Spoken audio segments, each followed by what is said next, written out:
ಈ ಜಾತಿಯವನು ಬರ್ತಾನೆ, ಇದನ್ನು ಓದಬೇಡ. ಅದು ನನ್ನ ಕಾಡಿದ್ದು. It is not my for money that made me a short story writer.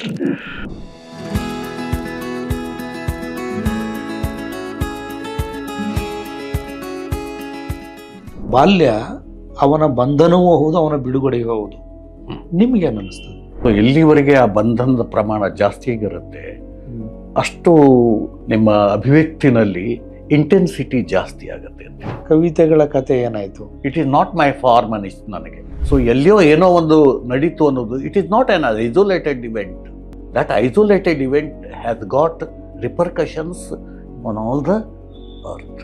Udayavani short story competition ಕಳಿಸಿದೆ. It got first prize and that made me a short story writer. ಅವನು ಆ ಜಾತಿಯವನು ಬರ್ತಾನೆ, ಅದನ್ನು ಓದಬೇಡ, ಈ ಜಾತಿಯವನು ಬರ್ತಾನೆ, ಇದನ್ನು ಓದಬೇಡ. ಒಂದು ಕಥೆ ಅದು ಹೇಗೆ ಹುಟ್ಟುತ್ತದೆ? ನನಗೆ ಬರಹ ಯಾವತ್ತಿಗೂ ನನಗೆ ಗುರುವಾಗಿ ನನ್ನ ಜೊತೆಗಿರುತ್ತೆ. ಕಥೆಯ ಒಳಗಡೆ ಇರುವ ಪಾತ್ರಗಳು ನನಗೆ ನ್ಯಾಯ ಕೊಟ್ಟಿದ್ದೀರಿ ಅಥವಾ ಅನ್ಯಾಯ ಮಾಡಿದಿರಿ ಅಂತ ಯಾವತ್ತಾದ್ರೂ ಕೇಳವ ನಿಮಗೆ? ಒಂದು 2-3 ದಿವಸ ಏನೂ ಬರೆಯೋದಕ್ಕಾಗದೇನೆ. ಸೊ ಅದು ನನ್ನ ಕಾಡಿದ್ದು. ನೀವು ದ್ವೈತಿಯೋ ಅಂತ. ಬೇಂದ್ರೆ ಅವರು ಒಬ್ಬ ಕವಿಯಾಗಿ ಗುರುತಿಸಿದ್ದು ಆನಂದ ಕಂತರ್ನ ಮಾತ್ರ. I was very successful teacher.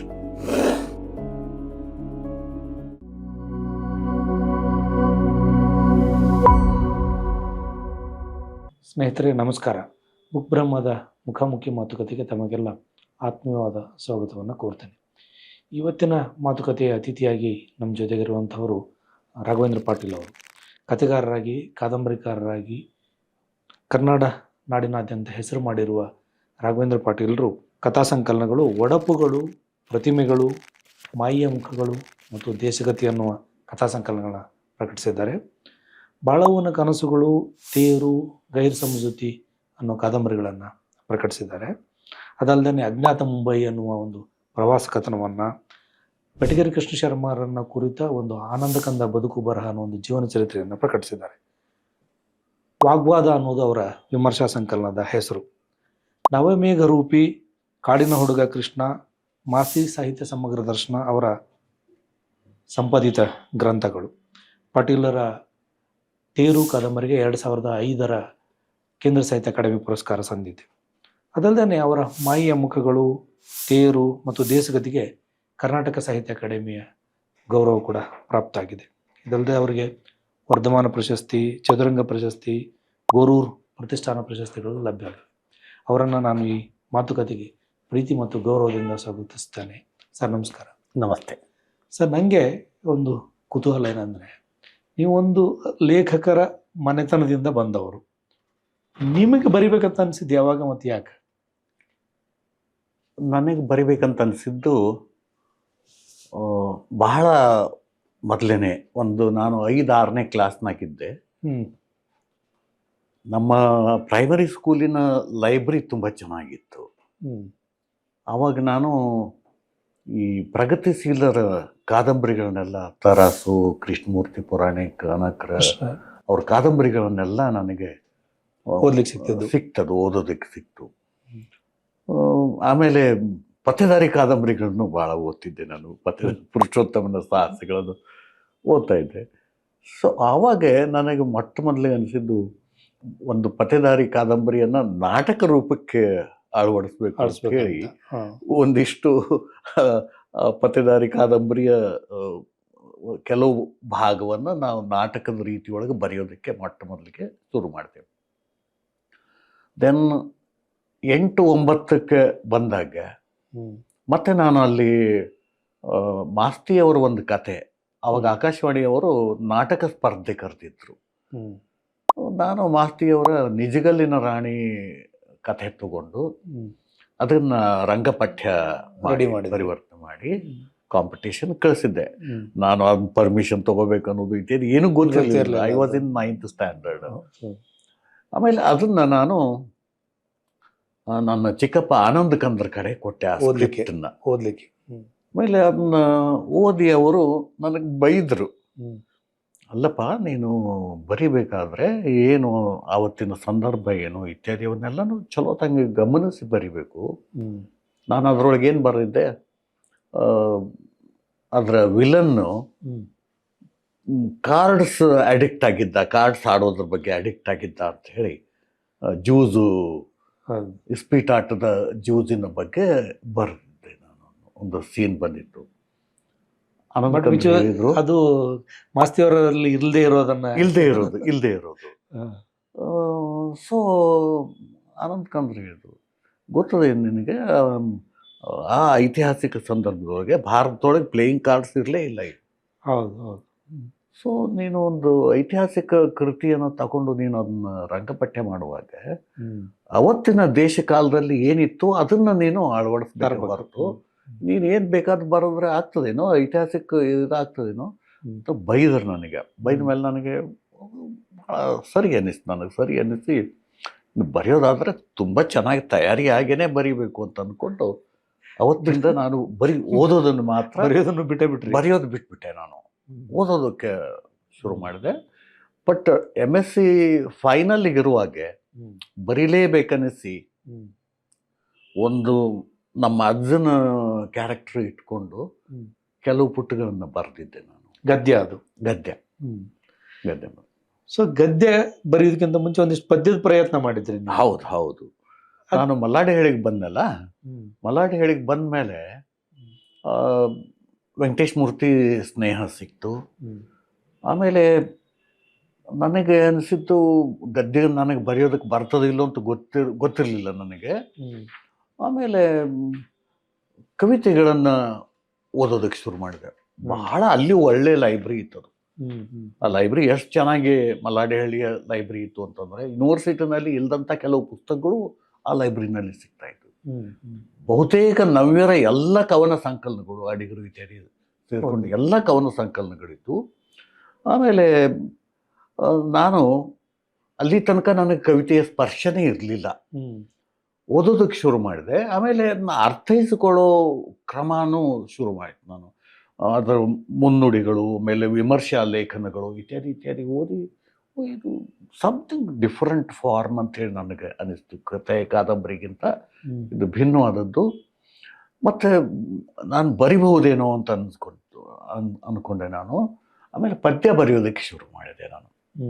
ಪದ್ಯ ಬರೆಯೋದಕ್ಕೆ ಶುರು ಮಾಡಿ ಸುಮಾರು ಒಂದು 30-40 ಪದ್ಯಗಳನ್ನು ಬರೆದಿದ್ದು. ಒಂದು ಕಲೆಕ್ಷನ್ಗೆ ಆಗುವಷ್ಟು ಪದ್ಯಗಳಿತ್ತು. ಬಂದ ವೆಂಕಟೇಶ್ ಮೂರ್ತಿ ಅವರಿಗೆ ಕೊಡ್ತಾ ಇದ್ದೆ. ವೆಂಕಟೇಶ್ ಮೂರ್ತಿ ಯೂಸ್ ಟು ವಿಸಿಟ್ ಮಲ್ಲಾಡಿ ಹೇಳಿ ರೆಗ್ಯುಲರ್ಲಿ, ಆಲ್ಮೋಸ್ಟ್ 6 ತಿಂಗಳಿಗೊಮ್ಮೆದು ಬರೋರು. ಭೇಟಿಯಾದಾಗ ನಾ ಪದ್ಯ ಕೊಡ್ತಿದ್ದೆ. ಒಮ್ಮೆ ಏನಾಯಿತು ಅಂತಂದರೆ, ಒಂದು ನಮ್ಮ ಲೈಬ್ರರಿನಲ್ಲಿ ವೈಲ್ಡ್ ಸೀಡ್ ಅಂತ ಹೇಳಿ ಒಂದು ಜಕ್ ಕಾದಂಬರಿ, ಅದು ಇಂಗ್ಲೀಷ್ ವರ್ಷ. ಸೊ ಆ ಕಾದಂಬರಿ ಓದಿದೆ. ನನಗೆ ಇಟ್ ವಾಸ್ ಸೋ ಇಂಟೆನ್ಸ್ ಅಂತಂದ್ರೆ ನನಗೆ ಏನಾದರೂ ಗದ್ಯದಲ್ಲಿ ಬರೀಬೇಕು ಅಂತ ಅನಿಸ್ತು. ಅದು ಅಷ್ಟು ನನ್ನ ಮೇಲೆ ಒತ್ತಡ ಹಾಕಿತು. ಒಂದು 4-5 ಪುಟಗಳಷ್ಟು ನಾನು ಇನ್ಕಂಪ್ಲೀಟ್ ಆಗಿರುವಂಥ ಒಂದು ಬರಹವನ್ನು ಬರೆದಿದ್ದೆ. ನೋಟ್ಬುಕ್ಕಿನ 4-5 ಪುಟಗಳು. ವೆಂಕಟೇಶ್ ಮೂರ್ತಿಯವರು ಬಂದಾಗ ಪದ್ಯ ಕೊಡೋದ್ರ ಜೊತೆಗೆ ಅದನ್ನು ಕೊಟ್ಟೆ. ಅದು ಕೊಟ್ಟ ಮೇಲೆ ಅವರು ಅದನ್ನು ಓದಿ ಸುಮ್ಮನೆ ಕುತ್ಕೊಂಡು ಆಮೇಲೆ ಪಾಟೀಲ್, ಅದು ಆ ಧ್ವನಿನೇ ಒಂಥರ ಆಳದಿಂದ ಹೊರಟಂಥ ಧ್ವನಿ, ಪಾಟೀಲ್ ನೀವು ಗದ್ಯ ಬರಿಬೇಕನ್ರಿ, ಕಥೆ ಬರಿಬೇಕು ನೀವು. ಸೊ ನಾನು ಒಂಥರ ಇನಿಷಿಯೇಷನ್ ಆದಂಗಾಯ್ತು, ಒಂದು ದೀಕ್ಷೆ ಕೊಟ್ಟಂಗಾಯಿತು. ಆಮೇಲೆ ನಾನು ಒಂದು ಕಥೆ ಬರೆದೆ, ಪೂರ್ಣ ಪ್ರಮಾಣದ ಕಥೆ. ಅದನ್ನು ಉದಯವಾಣಿ ಶಾರ್ಟ್ ಸ್ಟೋರಿ ಕಾಂಪಿಟೇಷನ್ ಕಳಿಸಿದೆ. It got first prize and that made me a short story writer. ಹಿಂಗೆ ಆಕಸ್ಮಿಕವಾಗಿ ನಾನು ಅಲ್ಲಿಗೆ ಬಂದೆ ಅಂತ ಅನಿಸ್ತು. ಕವಿತೆಗಳ ಕಥೆ ಏನಾಯಿತು? ಕವಿತೆ ಅಲ್ಲಿಂದ ನಾನು ಬಿಟ್ಟೆ ಮೇಲೆ it is not my form ಅನಿಸ್ತು ನನಗೆ.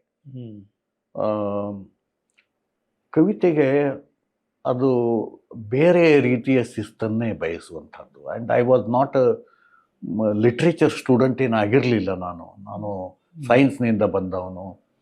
ಆಮೇಲೆ ನನ್ನ ಮನೋಭೂಮಿಕೆ ಹೆಚ್ಚು ವಿಚಾರಕ್ಕೆ ಒಲಿಯುವಂಥದ್ದು ಅಂಥೇಳಿ ನನಗನ್ಸುತ್ತೆ. ಸೊ ಹಂಗಿರೋದ್ರಿಂದ ನಾನು ಗದ್ಯಕ್ಕೆ ಹೆಚ್ಚು ಒಲ್ದೆ ಮತ್ತು ಅದನ್ನೇ ಪ್ರಾಕ್ಟೀಸ್ ಮಾಡಿದೆ. ಅವನ್ನೇನು ಪ್ರಕಟ ಮಾಡಲಿಲ್ಲ? ಇಲ್ಲ, ಕಾವ್ಯ ಪ್ರಕಟ ಮಾಡಲಿಲ್ಲ. ಸರ್, ನೀವು ಹ್ಮ್. ಈಗ ನಿಮ್ಮ ಮಾತಿನ ಮಧ್ಯೆ ಹೇಳಿದ್ರಿ ನಾನು ವಿಜ್ಞಾನದ ವಿದ್ಯಾರ್ಥಿ ಅಂತ. ಡಿಗ್ರಿನಲ್ಲಿ ಮತ್ತು ಕೆಮಿಸ್ಟ್ರಿ ಮತ್ತು ಬಾಟ್ನಿಯನ್ನು ತಗೊಂಡು ನಾನು ಜುವಾಲಜಿ ಮೇಜರ್, ಇದು ಮೇನ್ ಸಬ್ಜೆಕ್ಟ್ ಆಗಿ MSc ಮಾಡಿದೆ. ಅದಕ್ಕಿಂತ BSc ನಲ್ಲಿ ಜುವಾಲಜಿ ಮೇಜರ್, ಕೆಮಿಸ್ಟ್ರಿ ಮೈನರ್ ಇತ್ತು. ಅದನ್ನು ತಗೊಳ್ಳಿಕ್ಕೆ ಏನು ಕಾರಣ?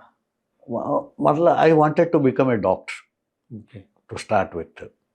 ಆಮೇಲೆ ನಂದು SSLC ಪರ್ಸೆಂಟೇಜು ತುಂಬ ಚೆನ್ನಾಗಿತ್ತು. ಸೊ ಸೈನ್ಸ್ ಇದನ್ನು ತಗೊಂಡು, ಆಮೇಲೆ ಆವತ್ತಿನ ದಿನದೊಳಗೆ ಸೈನ್ಸ್ ಅನ್ನುವಂಥದ್ದೇ ಒಂದು ಆಕರ್ಷಕವಾಗಿರುತ್ತೆ. ಎಲ್ಲ ಸಾಮಾನ್ಯವಾದ ಜಾಣ ವಿದ್ಯಾರ್ಥಿಗಳು ತಗೊಳ್ಳೇಬೇಕಾಗಿರುವಂಥದ್ದು ಅನ್ನುವಂಥ ಒಂದು compulsion that was there.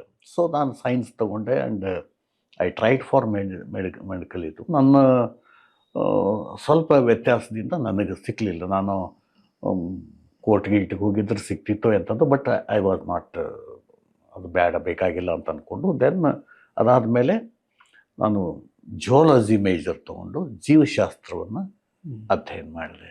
And I am happy that I have studied included both botany and zoology. ಇದು ಮಾತ್ರ ಗ್ರ್ಯಾಜುಯೇಷನ್ಗೆ ಜುವಾಲಜಿನ ತಗೊಂಡು, ಜುವಾಲಜಿ ಮೇಜರು, ಪ್ರಾಣಿಶಾಸ್ತ್ರ, ಕೆಮಿಸ್ಟ್ರಿ, ಹೌದು, ಪ್ರಾಣಿಶಾಸ್ತ್ರ. ಸೊ ಅಲ್ಲಿನ ವಿಜ್ಞಾನದ ಓದು ನಿಮ್ಮ ಸಾಹಿತ್ಯದ ಬರವಣಿಗೆಗೆ ಪೂರಕವಾಗಿದೆಯಾ? ಹೆಂಗೆ ಹೆಲ್ಪ್ ಆಯಿತು? ಆಯ್ತಾ ಏನಾದರೂ? ಖಂಡಿತವಾಗಿ ಆಯಿತು. ಹೆಂಗೆ?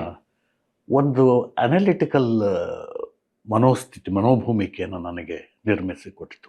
ಆಮೇಲೆ ಸುಮಾರು ಕಾನ್ಸೆಪ್ಟ್ಗಳು, ಸೈನ್ಸಿನ ಕಾನ್ಸೆಪ್ಟ್ಗಳಿದಾವಲ್ಲ, ಸೈನ್ಸಿನ ಕಾನ್ಸೆಪ್ಟ್ಗಳು ಜೀವನಕ್ಕೆ ಭಾಳ ಅನ್ವಯ ಆಗುವಂಥದ್ದು. ಅದರಲ್ಲಿನೂ ನಾವು ಡೀಪ್ ಇಕಾಲಜಿ ಏನು ಹೇಳ್ತೀವಿ, ಡೀಪ್ ಇಕಾಲಜಿ ಆ್ಯಂಡ್ ಇವತ್ತು ಬಯೋಲಾಜಿಕಲ್ ಸೈನ್ಸ್ ಅನ್ನುವಂಥದ್ದು ಒಂದು ನಮ್ಮ ಜೀವನದ ಪ್ಯಾರಾಡೈಮನ್ನು ನಿರ್ಮಿಸುವಂಥ ಒಂದು ಮಹತ್ವದ ಕ್ಷೇತ್ರ ಆಗಿದೆ ಅದು. ಸೊ ಅದರಲ್ಲಿ ಒಂದು, ನಾನು ನಿಮಗೊಂದು ಎಕ್ಸಾಂಪಲ್ ಹೇಳೋದಾದರೆ, ಸೊ ಒಂದು ಕಾನ್ಸೆಪ್ಟ್ ಬರ್ತದೆ, ಬಟರ್ಫ್ಲೈ ಇಫೆಕ್ಟ್ ಅಂತ ಹೇಳ್ತೀವಿ. ಅಲ್ಲಿ ಎಲ್ಲಿಯೋ ಚೈನಾದಲ್ಲಿ ಒಂದು ಬಟರ್ಫ್ಲೈ ತನ್ನ ರೆಕ್ಕೆಯನ್ನು ಬಡಿತಂತೆ. ಬಡಿದ ತಕ್ಷಣ ಅದು ಕ್ರಮೇಣ ಅದರಲ್ಲಿ ಅಲೆಗಳು ಉಂಟಾದದ್ದು ವಿಸ್ತರಿಸ್ಕೋತ ಹರಡ್ಕೋತ ಎಲ್ಲೋ ಭಾರತದ ಯಾವುದೋ ಮೂಲೆಯಲ್ಲಿ ಒಂದು ಬಿರುಗಾಳಿ ಉಂಟಾಯಿತು ಅಂತ ಹೇಳಿ. ಅಂದರೆ ದ ಇಂಟರ್ ರಿಲೇಷನ್ಶಿಪ್, ಈ ಭೂಮಿ ಮೇಲಿರುವಂಥ ಎಲ್ಲವೂ ಕೂಡ ಪರಸ್ಪರ ಲಿಂಕ್ ಆಗಿರುವಂಥವೇ ಇದ್ದಾವೆ. ಸೊ ಎಲ್ಲಿಯೋ ಏನೋ ಒಂದು ನಡೀತು ಅನ್ನೋದು, it is not an isolated event. That isolated event has got repercussions in all the world, on all the earth. So ಹೀಗಿರೋದ್ರಿಂದ ಇದು ಒಂದು ನನ್ನ ಗದ್ಯ ಬರಹಕ್ಕೆ ಇದು ಒಂದು ಬ್ಯಾಕ್ಡ್ರಾಪನ್ನು ಕೊಟ್ಟಿದೆ ಅಂತ ಹೇಳಿ ನಾನು ಅಂದ್ಕೊಂಡಿದ್ದೀನಿ. ನಾನು I do not think anything as an isolated event.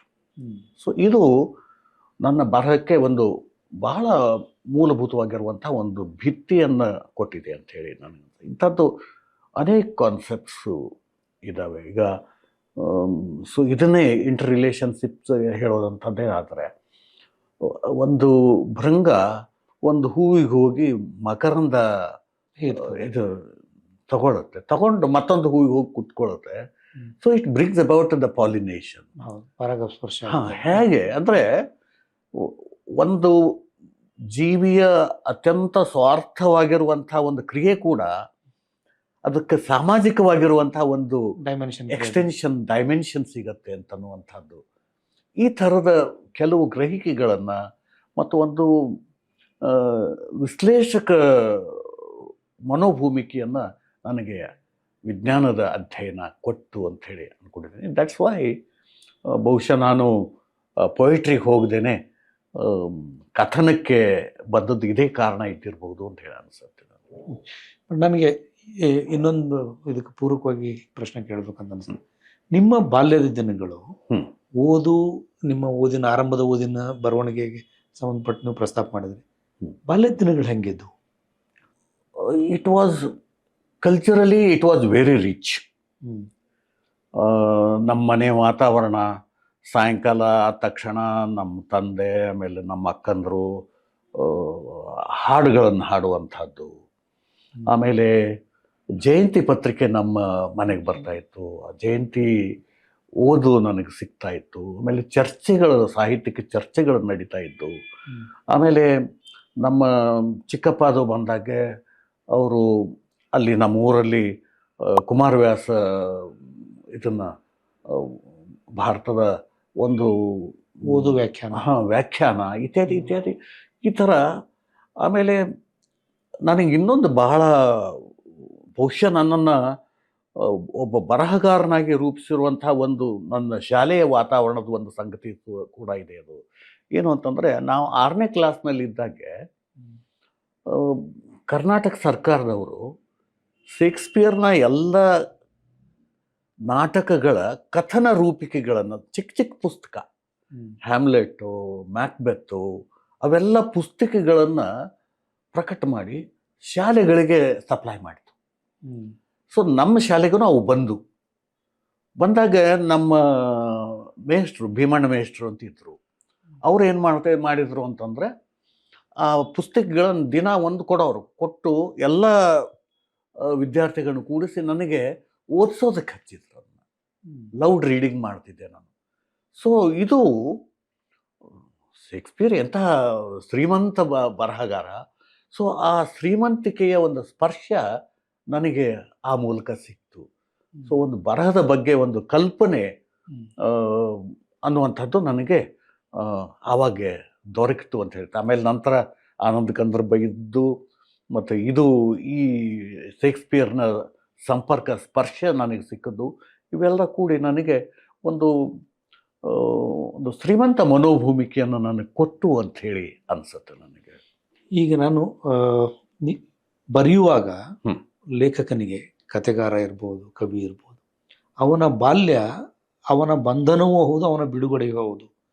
ನಿಮಗೇನು ಅನ್ನಿಸ್ತದೆ? ನೀವು ಹೇಳಂಗೆ ಹೌದು, ಅದು ಬಂಧನನೂ ಹೌದು, ಬಿಡುಗಡೆನೂ ಹೌದು. ಬಂಧನದ ಪ್ರಮಾಣ ಹೆಚ್ಚಾಗಿರುತ್ತೆ ಅಂಥೇಳಿ ಅನಿಸುತ್ತೆ ನನಗೆ. ಸೊ ಎಲ್ಲಿವರೆಗೆ ಆ ಬಂಧನದ ಪ್ರಮಾಣ ಜಾಸ್ತಿ ಆಗಿರುತ್ತೆ, ಅಷ್ಟು ನಿಮ್ಮ ಅಭಿವ್ಯಕ್ತಿನಲ್ಲಿ ಇಂಟೆನ್ಸಿಟಿ ಜಾಸ್ತಿ ಆಗುತ್ತೆ ಅಂತ ಹೇಳಿ ಅನ್ಸುತ್ತೆ. ಸೊ ಬಿಡುಗಡೆಯಾಗಿ ನಾವು ಹೊರಟು ಹೋಗೋದಕ್ಕೆ ಸಾಧ್ಯನೇ ಇಲ್ಲ. ನಾವು ಬಿಡಿಸ್ಕೊಳ್ಳಿಕ್ಕೆ ಆಗೋದಿಲ್ಲ. ಮತ್ತೆ ವಿಸಿಟ್ ಮಾಡ್ತಾನೆ ಇರ್ತೀವಿ, ನಾವು ನಮ್ಮ ಬಾಲ್ಯವನ್ನು ವಿಸಿಟ್ ಮಾಡ್ತಾ ಇರ್ತೀವಿ. ಆಮೇಲೆ ಆ ಬಾಲ್ಯದ ಸಂದರ್ಭದಲ್ಲಿ ನಮಗೆ ಒದಗಿದಂಥ ಭಾಷಾ ಪರಿಕರಗಳು ಇತ್ಯಾದಿ ಇವೆಲ್ಲ ಸಹಿತ ನಮ್ಮ ಊರಿನಲ್ಲಿ ನಮ್ಮದೊಂದೇ ಬ್ರಾಹ್ಮಣ ಮನೆತನ, ಉಳಿದದ್ದೆಲ್ಲ ನನ್ನ ಸ್ನೇಹಿತರು ಇತ್ಯಾದಿ ಬೇರೆಯವರೆಲ್ಲ ಸಹಿತ ಬೇರೆ ಜಾತಿಯ, ಬೇರೆ ವರ್ಗದ ಜನರು. ಸೊ ನನಗೆ ಇಂದು ಬರೆಯೋದಕ್ಕೆ ನನಗೆ ಹೆಚ್ಚು ಒದಗಿ ಬರುವಂತಂದ್ರೆ ಬ್ರಾಹ್ಮಣೇತರ ಭಾಷೆನೇ ನನಗೆ ಒದಗಿ ಬರುತ್ತೆ.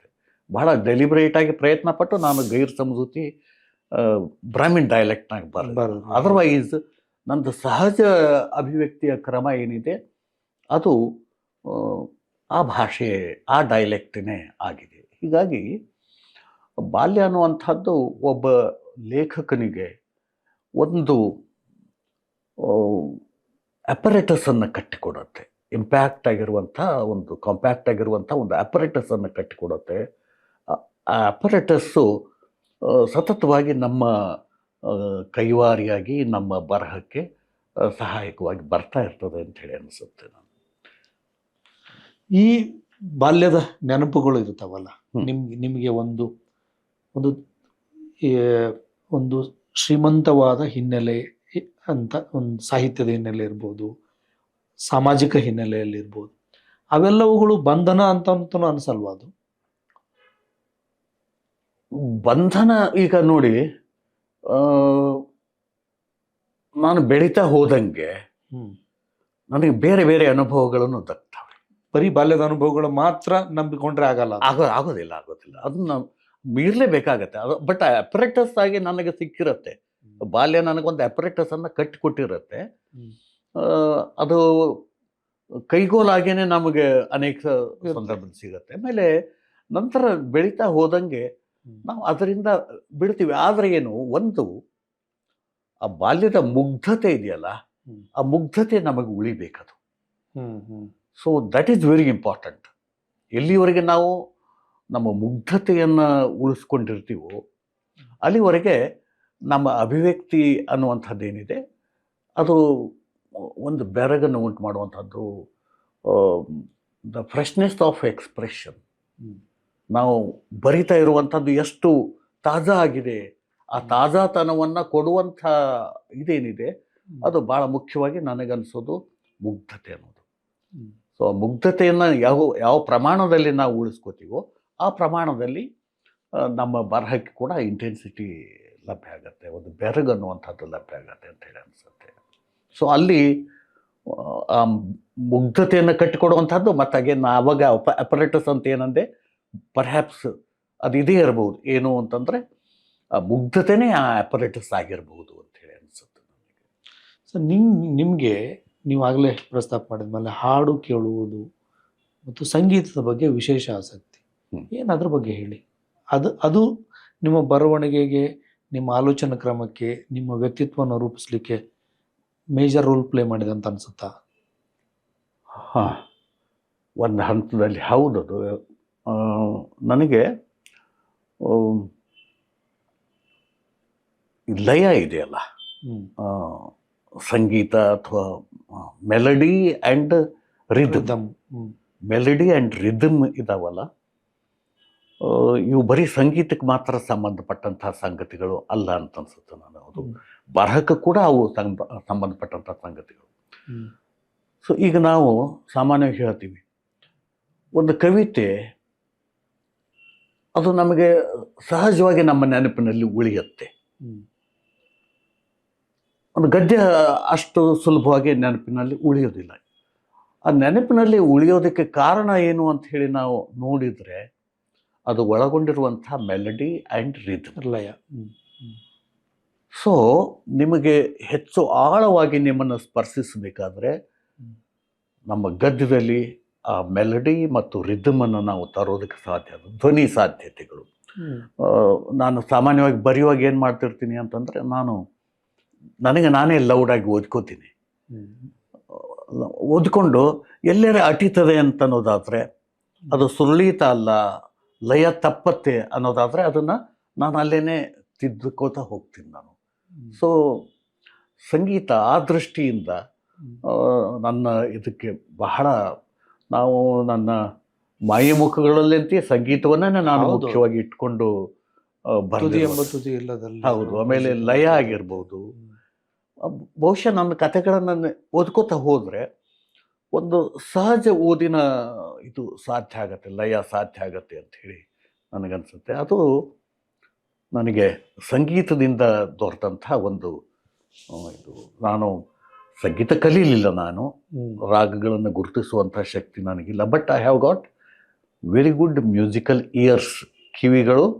ನಾನು ಸಂಗೀತವನ್ನು ಅದು ತನ್ನಷ್ಟಕ್ಕೆ ತಾನೇ ನನ್ನನ್ನು ತನ್ಮಯಗೊಳಿಸುವಂಥ ಒಂದು ಅತ್ಯಂತ ಶಕ್ತವಾಗಿರುವಂಥ ಮಾಧ್ಯಮ ಸಂಗೀತ ಅಂಥೇಳಿ ನನಗನ್ಸುತ್ತೆ. ಅದು ನನ್ನ ಬರಹದ ಲಯಕ್ಕೆ, ಗದ್ಯದ ಅಂತರ್ಲಯ ಏನಿದೆ ಆ ಅಂತರ್ಲಯವನ್ನು ನಿರೂಪಿಸುವಂಥ ಒಂದು ಕಾರಕವಾಗಿ ಸಂಗೀತ ಬರುತ್ತೆ ಅಂತ ಅನಿಸುತ್ತೆ. ಆಮೇಲೆ ನಾನು ಇನ್ನೊಂದೇನೆಂದರೆ, ಸಾಮಾನ್ಯವಾಗಿ ಅತ್ಯಂತ ತನ್ಮಯನಾಗಿ ಬರೆಯೋದಕ್ಕೆ ಹೊರಟ ತಕ್ಷಣ ಒಂದಿಷ್ಟು ಮ್ಯೂಸಿಕ್ ಕೇಳ್ತೀನಿ ನಾನು. ಮ್ಯೂಸಿಕ್ಕನ್ನು ಕೇಳಿ, ಅದು ಕ್ಲಾಸಿಕಲ್ ಆಗಿರ್ಬೋದು ಅಥವಾ ಹಳೆ ಹಿಂದಿ ಸಿನಿಮಾ ಗೀತೆಗಳಾಗ್ಬೋದು, ಕ್ಲಾಸಿಕಲ್ ಮ್ಯೂಸಿಕ್ ಬೇಸ್ಡ್ ಹಾಡುಗಳಾಗಿರ್ಬೋದು, ಅಂಥದ್ದನ್ನು ಕೇಳ್ತಾ ಬರೆಯುವಂಥ ಒಂದು ಇದು ಸಹಿತ ಉಪಕ್ರಮ ಕೂಡ ನನ್ನದು ಆಗಿದೆ. ಸೊ ಅದನ್ನು ನೀವು ಬರಿತಾ ಇರುವಾಗ ಹಾಡು ಕೇಳ್ತಾ ಇರ್ತದೆ. ಹಾಂ, ಕ್ಲಾಸಿಕಲ್ ಇನ್ಸ್ಟ್ರೂಮೆಂಟಲ್ ಎಲ್ಲ ಇರ್ತದೆ. ಒಂದು ಕಥೆ ಅದು ಹೇಗೆ ಹುಟ್ಟುತ್ತದೆ, ಅದು ಎಲ್ಲಿ ಸಿಗ್ತದೆ, ಅದು ಹೆಂಗೆ ಸಿಗ್ತದೆ? ನನಗೆ ಕತೆ ಹೇಗೆ ಸಿಗತ್ತೆ ಅಂತಂದರೆ, ಯಾವುದೋ ಒಂದು ಸಂಗತಿ ನನಗೆ ಬಹಳ ಮುಖ್ಯ ಅನಿಸುತ್ತೆ. ಒಂದು ಸೇ ಫಾರ್ ಎಕ್ಸಾಂಪಲ್, ನನ್ನ ಪ್ರತಿಮೆಗಳು ಕಥೆ ಇದೆಯಲ್ಲ, ಹೌದು, ನಾನು ಪ್ರೈಮರಿ ಸ್ಕೂಲ್ನಲ್ಲಿ ಓದ್ತಾ ಇರುವಾಗ ನಮ್ಮ ಊರಿನ ಪಕ್ಕದಲ್ಲಿ ಒಂದು ದೇವಸ್ಥಾನ, ಗೋಸ್ಬಾಳ ಅಂಥೇಳಿ ಊರು, ಅಲ್ಲಿ ದೇವಸ್ಥಾನದಲ್ಲಿ ಒಬ್ಬ ಏನು ಮಾಡಿದ ಅಂತಂದರೆ, ಹಿ ವಾಸ್ ಇನ್ಸೇನ್, ಹುಚ್ಚು ಹಿಡಿದಿತ್ತು ಅವನಿಗೆ ಆ್ಯಕ್ಚುಲಿ. ಅವನು ದೇವಸ್ಥಾನದ ಗೋಪುರದಲ್ಲಿ ಒಂದು 20 ದಿವಸ ಭೂಗತನಾಗಿ ಇದ್ದುಬಿಟ್ಟ. ಆಮೇಲೆ ಗೊತ್ತಾಯ್ತು ಅವ ಅಲ್ಲಿದ್ದಾನೆ ಅಂಥೇಳಿ, ಉಪವಾಸ ಇದ್ದವನು. ಆಮೇಲೆ ಅವನು ಕೇಳಿದ್ರೆ ಅವ ಏನು ಹೇಳ್ದ ಅಂತಂದರೆ, ನಾನು ನಮ್ಮ ಈ ಹನುಮಂತ ದೇವರದ್ದು ಪಾಲಿಕೆಯ ದಂಡಿಗೆ ಇದೆಯಲ್ಲ, ದಂಡಿಗೆ ಅದು ಇಲ್ಲ, ದಂಡಿಗೆ ತರಬೇಕು, ಅದಕ್ಕೆ ನಾನು ದಂಡಿಗೆ ತರೋದಕ್ಕೆ ತಯಾರಿ ಮಾಡ್ಕೋತಾ ಇದ್ದೆ ಅಂತ. ಒಂದು ದಿವಸ ಅವನು ಮನೆಯಿಂದ ಹೊರಡ್ತಾನೆ. ಅವನು ಹೊರಡ್ಕೊಂಡು ಮನೆಯವರೆಲ್ಲ ಅವನು ಫಾಲೋ ಮಾಡ್ಕೊಂಡು ಹೋಗ್ತಾರೆ. ಸ್ವಲ್ಪ ದೂರ ಹೋಗ್ತಿದ್ದಂಗೆ ಅವನು ಒಂದು ಆಕಳ ಕರುವಿನ ಕಿವಿಗೆ ಗಾಳಿ ಹೋಗ್ತು ಅಂತ ಹೇಳ್ತೀವಲ್ಲ, ವಿಪರೀತ ಸ್ಪೀಡ್ನಿಂದ ಓಡಿ ಆ ದೇವಸ್ಥಾನದ ಎದುರಿಗೆ ಒಂದು ಮರ ಇತ್ತು, ಅದು ಸ್ಲೈಟ್ಲಿ ಇನ್ಕ್ಲೈನ್ಡ್. ಅದನ್ನು ಓಡ್ತಾ ಹಾಗೆ ಹತ್ತಿದ, ತುದಿ ತನಕ ಹೋದ. ತುದಿ ತನಕ ಹೋಗಿ ಜಂಪ್ ಮಾಡಿ ಬಿದ್ದು ಸತ್ತು ಹೋದ. ಸೊ ಇದನ್ನು ಒಬ್ಬರು ಬಂದು ಆ ಸ್ಕೂಲ್ನಾಗೆ ಹೇಳಿದರು. ಅದು ನನ್ನ ಇದರೊಳಗೆ ಉಳ್ಕೊಂಡಿತ್ತು, ಒಂದು ಅದು ಒಂದು ಆರ್ಕಿಟೈಪ್ ಅನ್ನೋ ರೀತಿ ಒಳಗೆ ಅದು ನನ್ನ ಮನಸ್ಸಿನಾಗ ಉಳ್ಕೊಂಡಿತ್ತು. ಅದು ನನ್ನ ಪ್ರತಿಮೆಗಳು ಕಥೆಯೊಳಗೆ ಬಂತು. ಅಂದರೆ ಈ ಥರದ ಒಂದು ಆರ್ಕಿಟೈಪಲ್ ಸಿಗ್ನಿಫಿಕೆನ್ಸನ್ನು ಹೊಂದಿರುವಂತಹ ಘಟನೆಗಳು ಅಥವಾ ವ್ಯಕ್ತಿಗಳು ಅವು ಕಥೆಯನ್ನು ಇನಿಷಿಯೇಟ್ ಮಾಡ್ತಾರೆ ನನ್ನಲ್ಲಿ. ನಂತರ ಅದು ಎಕ್ಸ್ಪ್ಲೋರ್ ಆಗ್ತಾ ಏನೇನೋ ಅದಕ್ಕೆ ಸೇರ್ಕೊಳ್ತಾ ಒಂದು ಕಥೆಯಾಗಿ ಬೆಳೆಯುತ್ತೆ. ಈಗ ಕಥೆ ಆರಂಭದಲ್ಲಿ ಅಂತ್ಯ ಕೂಡ ನಿರ್ಧಾರ ಆಗಿರುತ್ತಾ? ಇಲ್ಲ, ನನಗೆ ಗೊತ್ತಾಗೋದಿಲ್ಲ. ನಾನು ಅದಕ್ಕೆ ನಾನು ತುಂಬ ನಿಧಾನದ ಬರಹಗಾರ. ಅಂತ್ಯಕ್ಕೂ ಕೂಡ ಗೊತ್ತಾಗಿದ್ದರೆ ಅವತ್ತು ಒಂದೇ ದಿವಸದಲ್ಲಿ ಕಥೆ ಬರೆದು ಬಿಡ್ತಿದ್ದೆ. ನಾನು ಒಂದು ಕಥೆ ಬರೆಯೋದು ಸುಮಾರು 1 ತಿಂಗಳಾಗತ್ತೆ. ಅದರ ಬಗ್ಗೆ ಯೋಚನೆ ಮಾಡ್ತಾ ಏನೇನೋ ಸಾಧ್ಯತೆಗಳು ಅದರಲ್ಲಿ ಬಂದು ಸೇರ್ಕೋತವೆ. ಜೀವನದ ಸಾಧ್ಯತೆಗಳು, ಆ ಜೀವನದ ಸಾಧ್ಯತೆಗಳೆಲ್ಲ ಕ್ರಮೇಣ ಬಂದು ಸೇರಿಕೊಂಡು ಒಂದು ಕಥೆಯಾಗಿ ಅದು ತನ್ನ ಸಮಗ್ರ ರೂಪವನ್ನು ಪಡ್ಕೊಳ್ಳುತ್ತೆ ಅದು. ಸೊ ಹೀಗಾಗಿ ನನಗೆ ಕಥೆಯ ಆರಂಭ ಮಾತ್ರ ಹೊಳೆಯುತ್ತೆ, ಚಕ್ರವ್ಯೂಹ ಪ್ರವೇಶ ಮಾಡೋದು ಮಾತ್ರ ಗೊತ್ತಾಗತ್ತೆ. ಆಮೇಲೆ ಅದನ್ನು ದಾಟುವಂಥದ್ದು ನನಗೆ ಗೊತ್ತಿರೋದಿಲ್ಲ. ಅದು ದಾಟಬಹುದು ಅಥವಾ ಅಲ್ಲೇ ಅಭಿಮನ್ಯು ಅಲ್ಲೇ ಇವಾಲ್ವ್ ಆಗ್ತದೆ. ಹೌದು, ಇವಾಲ್ವ್ ಆಗುತ್ತೆ, ಎಕ್ಸ್ಪ್ಲೋರ್ ಮಾಡ್ತಾ ಇವಾಲ್ವ್ ಆಗ್ತದೆ. ಹೀಗೆ ಬರೆದು ಮುಗಿಸಿದ ಮೇಲೆ ಬದಲಾಯಿಸ್ಬೇಕಂತ ಅನ್ಸುತ್ತಾ? ಬದಲಾಯಿಸ್ತೀರಾ? ಸ್ವಲ್ಪ ಮಟ್ಟಿಗೆ ಎಡಿಟ್ ಮಾಡ್ತೀನಿ. ಬದಲಾಯಿಸೋದೇನಿಲ್ಲ, ಎಡಿಟ್ ಮಾಡ್ತೀನಿ. ಅದು ಭಾಷಿಕ. ಮೊದಲಾದ ಕೈಲೇ ಬರೀತಿದ್ನಲ್ಲ, ಅದ್ರ ಎದುರು ಪೇಜ್ನಲ್ಲಿ ಅದನ್ನ ಇನ್ನು ಹೊಡೆದಾಕಿ ಅದನ್ನ ಬರೀತಿದ್ದೆ. ಈಗ ನಾನು ಕಂಪ್ಯೂಟರ್ನಲ್ಲೇ ಬರೆಯೋದ್ರಿಂದ ಅಲ್ಲೇ ಎಡಿಟ್ ಮಾಡ್ಕೊಂಡು ಹೋಗ್ತೀನಿ. ನಾನೀಗ ಸುಮಾರು ಹೀಗಾಗಿ ಈಗ ನಾನು ನನ್ನ ಹೊಸ ಕಾದಂಬರಿ ಒಳಗೆ ಒಂದು 350 ಪುಟದಷ್ಟು ಬರೆದೀನಿ. ಅದು ಒಂದು 10 ರೀರೈಟಿಂಗ್ ಆಗಿರ್ಬೋದು. ಅದು ಸೊ ಅಲ್ಲೇ ಬದಲಾಗ್ತಾ ಇರ್ತದೆ. ಬಟ್ ಈ ಬದಲಾಗುವಾಗ ವಸ್ತು ಬದಲಾಗಲ್ಲ, ಭಾಷೆ ಮಾತ್ರ ಬದಲಾಗುತ್ತೆ. ತಂತ್ರ ಏನು ಬದಲಾಗಲ್ಲ? ಇಲ್ಲ, ವಸ್ತು ಅದೇ ಇರುತ್ತೆ. ಅದು ಘಟನೆ ಇತ್ಯಾದಿ ಅವೆಲ್ಲ ಅದೇ ಇರುತ್ತೆ. ಅದು ಇನ್ನಷ್ಟು ಇಫೆಕ್ಟಿವ್ ಆಗಿ ಶಾರ್ಪನ್ ಆಗುತ್ತೆ. ಅದಕ್ಕೆ ಬೇಕಾದಂಥ ಭಾಷಿಕವಾಗಿರುವಂಥ ಲಯ ಆಗಿರ್ಬೋದು, ಶಬ್ದ ಆಗಿರ್ಬೋದು, ಅವು ಬದಲಾಗ್ತವೆ ಹೊರತು the theme remains the same. ಈಗ ನಿಮ್ಮ ಮೊದಲ ಕತೆ ಬಂದದ್ದನ್ನು ನೆನಪು ಮಾಡ್ಕೊಳ್ಳೋದು ಹೆಂಗೆ ನೆನಪು ಮಾಡ್ಕೋತೀರಿ ಅದನ್ನು? ನಾನು ಹೇಳಿದ್ನಲ್ಲ, ಇದು ವೈಲ್ಡ್ ಸೀಡ್ ಓದಿದಾಗೆ it impacted me so much. So ನಾನು ಬರೀಲೇಬೇಕು ಅಂತ ಅಂದ್ಕೊಂಡು ಅದು ಇದು ಮಾಡಿ ಉದಯವಾಣಿಗೆ ಕಳಿಸಿ. ಹೌದು. ಆಮೇಲೆ ಅದನ್ನು ಉದಯವಾಣಿ ಕಳಿಸ್ಲಿಲ್ಲ, ಅದು ಅರ್ಧ ಕಥೆಯಾಗೆ ಉಳಿತು. ನಂತರದಲ್ಲಿ ಅದನ್ನು ಬೇರೆ ಕಥೆನೇ ಬರೆದೆ ನಾನು. ಒಡಪುಗಳು ಬರೆದಾಗೆ ನನ್ನ ಕ್ಲಾಸ್ಮೇಟ್ ಒಬ್ಬನ ಇನ್ಸಿಡೆಂಟ್ ತಗೊಂಡು ಆತನ ಫ್ಲರ್ಟಿಂಗು ಇತ್ಯಾದಿ ಅದು ತಗೊಂಡು ಆ ಕಥೆ ಬಂತದು. ಒಡಪುಗಳು ಕಥೆ ಬಂತು ಅಲ್ಲಿ. ನಾನು ಬಟ್ ಒಂದೇನು ಅಂತಂದರೆ, ಭಾಳ ಸಂಯಮದಿಂದ ಸೆಕ್ಸನ್ನು ನಿರ್ವಹಿಸುವಾಗ ಭಾಳ ಸಂಯಮದಿಂದ ಬರೆದಿದ್ದೀನಿ ಅಂತ ಅನಿಸುತ್ತೆ. ಅದು ರೈಟ್ ಫ್ರಮ್ ಅದು ಆ ಮೊದಲೇ ಕಥೆಯಿಂದನೇ ಬನ್ನಂಜೆ ಗೋವಿಂದಾಚಾರ್ಯ ಅದನ್ನೇ. ನಂತರದ ಕಥೆಗಳಲ್ಲಿ ಕೂಡ ಆ ನಿಯಂತ್ರಣ ಹೌದು. ಮುಂದುವರೆದಿದೆ ಅದು. ಹೌದು. ಈಗ ಒಂದು ಕತೆ, ನಾನು ಯಾಕೆ ಮೊದಲನೇ ಕತೆ ಬಗ್ಗೆ ಹೇಳಿದೆ ಅಂದ್ರೆ, ಅದಾದ್ಮೇಲೆ ಕತೆ ಬರಿತಾ ಬರಿತಾ ಬರಿತಾ ಬರಿತಾ ಅದು ನೀವೇ ಬರೆಯೋ ಒಂದು ಜಾಡನ್ನ, ನಿಮ್ಮದೇ ಆದ ಒಂದು ಹೆಜ್ಜೆ ಗುರುತನ್ನ, ನಿಮ್ಮದೇ ಆದ ಒಂದು ಟ್ರ್ಯಾಕ್ ಅನ್ನ ನೀವು ಕ್ರಿಯೇಟ್ ಮಾಡಿದ್ರಿ. ಈಗ ನಿಮಗೆ ವಾಪಸ್ ಹೋಗಿ ಆ ಕಥೆಯನ್ನ ರೀರೈಟ್ ಮಾಡಬೇಕು, ಅದನ್ನ ಇಟ್ಕೊಂಡು ಅದೇ ವಸ್ತು ಇಟ್ಕೊಂಡು ಬೇರೆ ರೀತಿ ಬರಿಬೋದು ಅಂತ ಅನ್ಸುತ್ತಾ? ಇಲ್ಲ, ನನಗೆ ಒಡಪುಗಳ ಕತೆ ಅದೇನು ತನ್ನ ಸ್ವರೂಪ ಪಡ್ಕೊಂಡಿದೆ, ವಸ್ತು ಆಗಿರ್ಬೋದು, ತಂತ್ರ ಆಗಿರ್ಬೋದು, ಎಲ್ಲ ದೃಷ್ಟಿಯಿಂದ ಅದು ಸ್ವಾಯತ್ತವಾದಂಥದ್ದು. ಮತ್ತು ಅದನ್ನು ನಾನು ಅದರೊಳಗೆ ಇಂಟರ್ಫಿಯರ್ ಮಾಡುವಂಥದ್ದು ಏನು ಇಲ್ಲ ಅಂತ ಭಾಳ ಭಾಳ ಇದಾದರೆ ಎಲ್ಲೋ ಕಾಗುಣಿತ ಒಂದಿಷ್ಟು ವ್ಯತ್ಯಾಸ ಮಾಡ್ಬೋದೇ ಹೊರತು ಕಥೆ ಸ್ವರೂಪ ಅದು ಹಾಗೇ ಇದೆ ಅಂತ ಅನ್ಸುತ್ತೆ. ಅಂದರೆ ನಿಮ್ಮ ಯಾವುದೇ ಹಳೆಯ ಪ್ರಕಟಿತ ಕಥೆಯನ್ನ ನೀವು ರಿವಿಸಿಟ್ ಮಾಡ್ಬೇಕಂತ ಅನ್ಸಲ್ಲ ನಿಮ್ಗೆ? ರಿವಿಸಿಟ್ ಮಾಡ್ಬೋದು, ಅಂದ್ರೆ ರಿವೈಸ್ ಮಾಡ್ಬೇಕಂತ ಅನ್ಸಲ್ಲ. ಸೊ ಬಟ್ ಆ ಕಥೆಗಳು ರಿವಿಸಿಟ್ ಮಾಡಿದಾಗ ಆ ಕಥೆಗಳು ಹೊಸ ಕಥೆಗಳಿಗೆ ಜಾಗ ಮಾಡಿಕೊಡ್ತಾವ, ಅಂದ್ರೆ ಸ್ಪೇಸ್ ಕ್ರಿಯೇಟ್ ಮಾಡಿಕೊಡ್ತಾವ ಅವು? ನನಗೆ ಅನ್ಸೋದು, ನನಗೇನು ಹಂಗೆ ಅನಿಸೋಲ್ಲ. ನಾನು ಒಂದು ನನ್ನಲ್ಲಿ ಆಗಿರುವಂಥ ಟ್ರಾನ್ಸೆಂಡ್ ಆಗಿರುವಂಥ ರೀತಿ ಅಂಥದ್ದು ಅಂತಂದರೆ, ಕಥನ ತಂತ್ರದೊಳಗೆ ನಾನು ಬೇರೆ ಬೇರೆ ಆಯಾಮಗಳನ್ನು ಆವಾಹಿಸಿಕೊಂಡಿರುವಂಥದ್ದು ಅಂತ ಅನ್ಸುತ್ತೆ. ಹೀಗಾಗಿ ಅವು ನನ್ನ ಆ ಕಾಲದ ಯೋಚನೆ, ಗ್ರಹಿಕೆ ಮತ್ತು ಅಭಿವ್ಯಕ್ತಿ ವಿಧಾನ ಏನಿತ್ತು ಅದು ಅಷ್ಟರ ಮಟ್ಟಿಗೆ ಅದು ಇದೆ. ನಂತರದಲ್ಲಿ ಈಗ ನಾನು ಅವೆಲ್ಲ ರಿಯಲಿಸಮಿನ ಕಥೆಗಳು, ಅಲ್ಲಿಯೂ ಸಹಿತ ನಾನು ಫ್ಯಾಂಟಸಿ ಟ್ರೈ ಮಾಡಿದ್ದೀನಿ ಎಷ್ಟು ಕಥೆಗಳಲ್ಲಿ ಸಹಿತ. ಬಟ್ ನನಗೆ ಒಂದು ಅನಿಸಿದ್ದೇನು ಅಂತಂದರೆ, ನಾವು ಈ ಎಂಪಿರಿಕಲ್ ರಿಯಲಿಸಮ್ ಇದೆಯಲ್ಲ,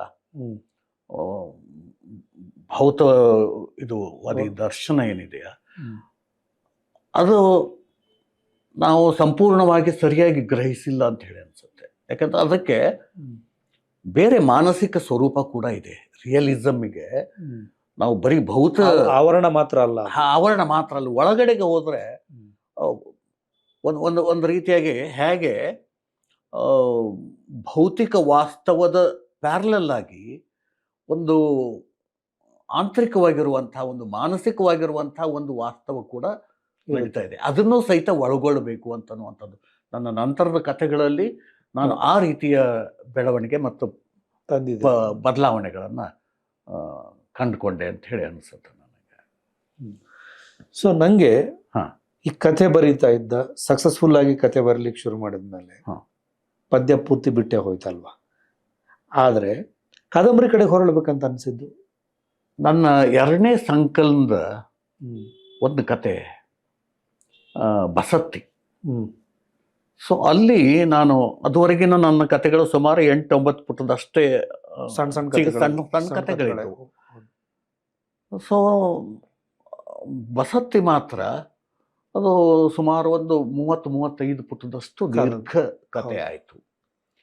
ಆಮೇಲೆ ಅದೇನೋ ದೇವು ನನಗೆ ಗೊತ್ತಾಗ್ತಾ ಇಲ್ಲ.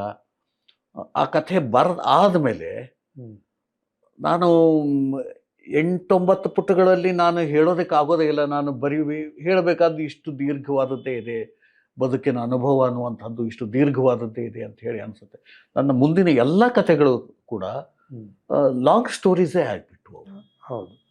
ಸೊ ದೇಶಗತಿಯ ಕಥೆಗಳಾಗಿರ್ಬೋದು, ಮಾಯ ಮುಖಗಳು ಕಥೆಗಳಾಗಿರ್ಬೋದು, ಅವೆಲ್ಲ ದೀರ್ಘ ಕಥೆಗಳಾದವು. ಬಹುಶಃ ನನಗೆ ಏನೋ ಜೀವನದ ಬಗ್ಗೆ ಹೆಚ್ಚಿಂದ ಹೇಳೋದಕ್ಕೆ ಏನೋ ಒಳಗಿನ ತುಡಿತ ಆಗಿರಬೇಕು ಅಂಥೇಳಿ ಅನಿಸುತ್ತೆ ನನಗೆ. ಒಂದು ಸಂಕೀರ್ಣ ಸ್ವರೂಪ, ಅನುಭವದ ಸಂಕೀರ್ಣ ಸ್ವರೂಪವನ್ನು ಪೂರ್ಣವಾಗಿ ನಾನು ಅಭಿವ್ಯಕ್ತಿಸಬೇಕು ಅನ್ನುವಂಥ ಒಂದು ತುಡಿತ ಉಂಟಾಗಿ ಆ ಥರ ಆಗಿರಬಹುದು ಅಂತ ಅನಿಸುತ್ತೆ. I don't know.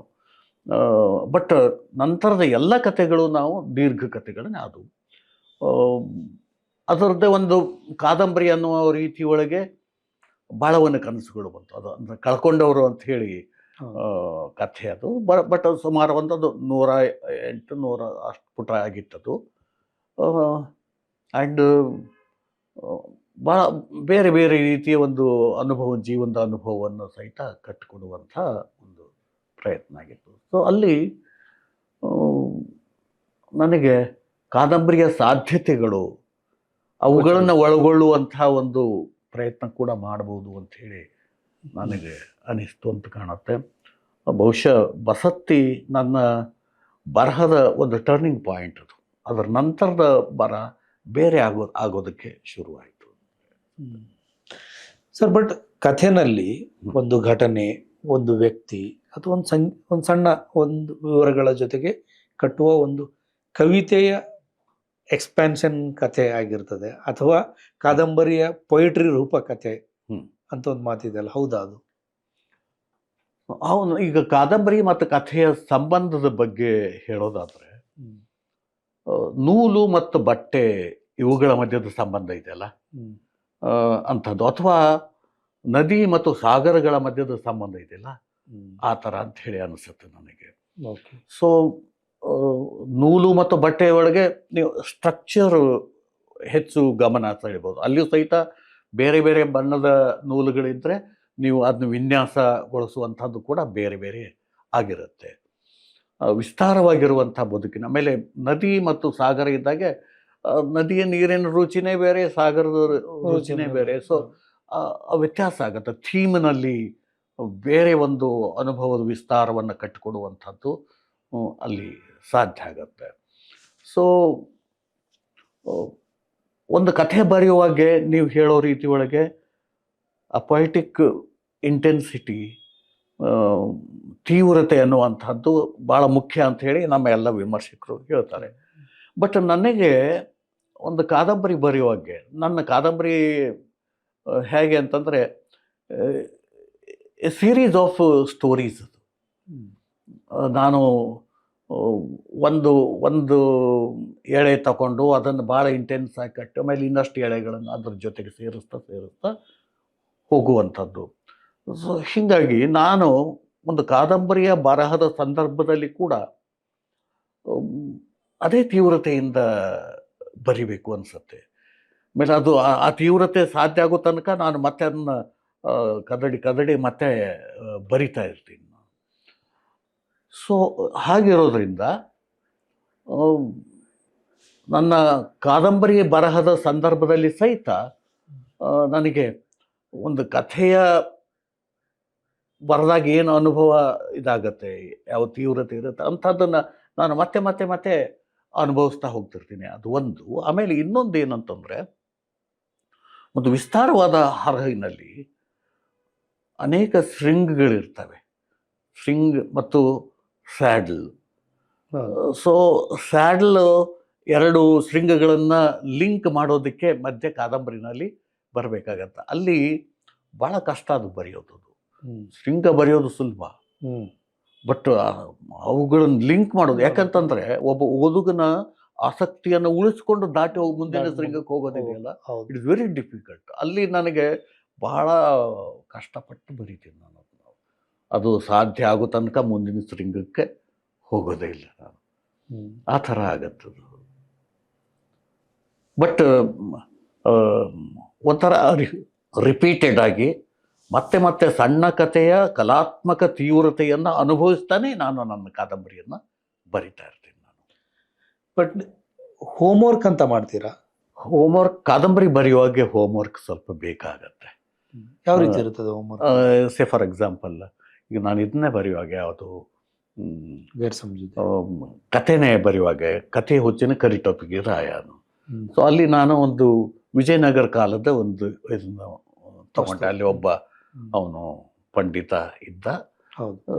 ಸೊ ಆ ಐತಿಹಾಸಿಕ ಸಂದರ್ಭವನ್ನು ನನಗೆ ಆನಂದಕ್ಕಂತರ ಬೈದಿದ್ರು ಅಂತ ಹೇಳಿದ್ನಲ್ಲ, ಅದು ನನಗೆ ನೆನಪಿರ್ತದೆ ನನಗೆ.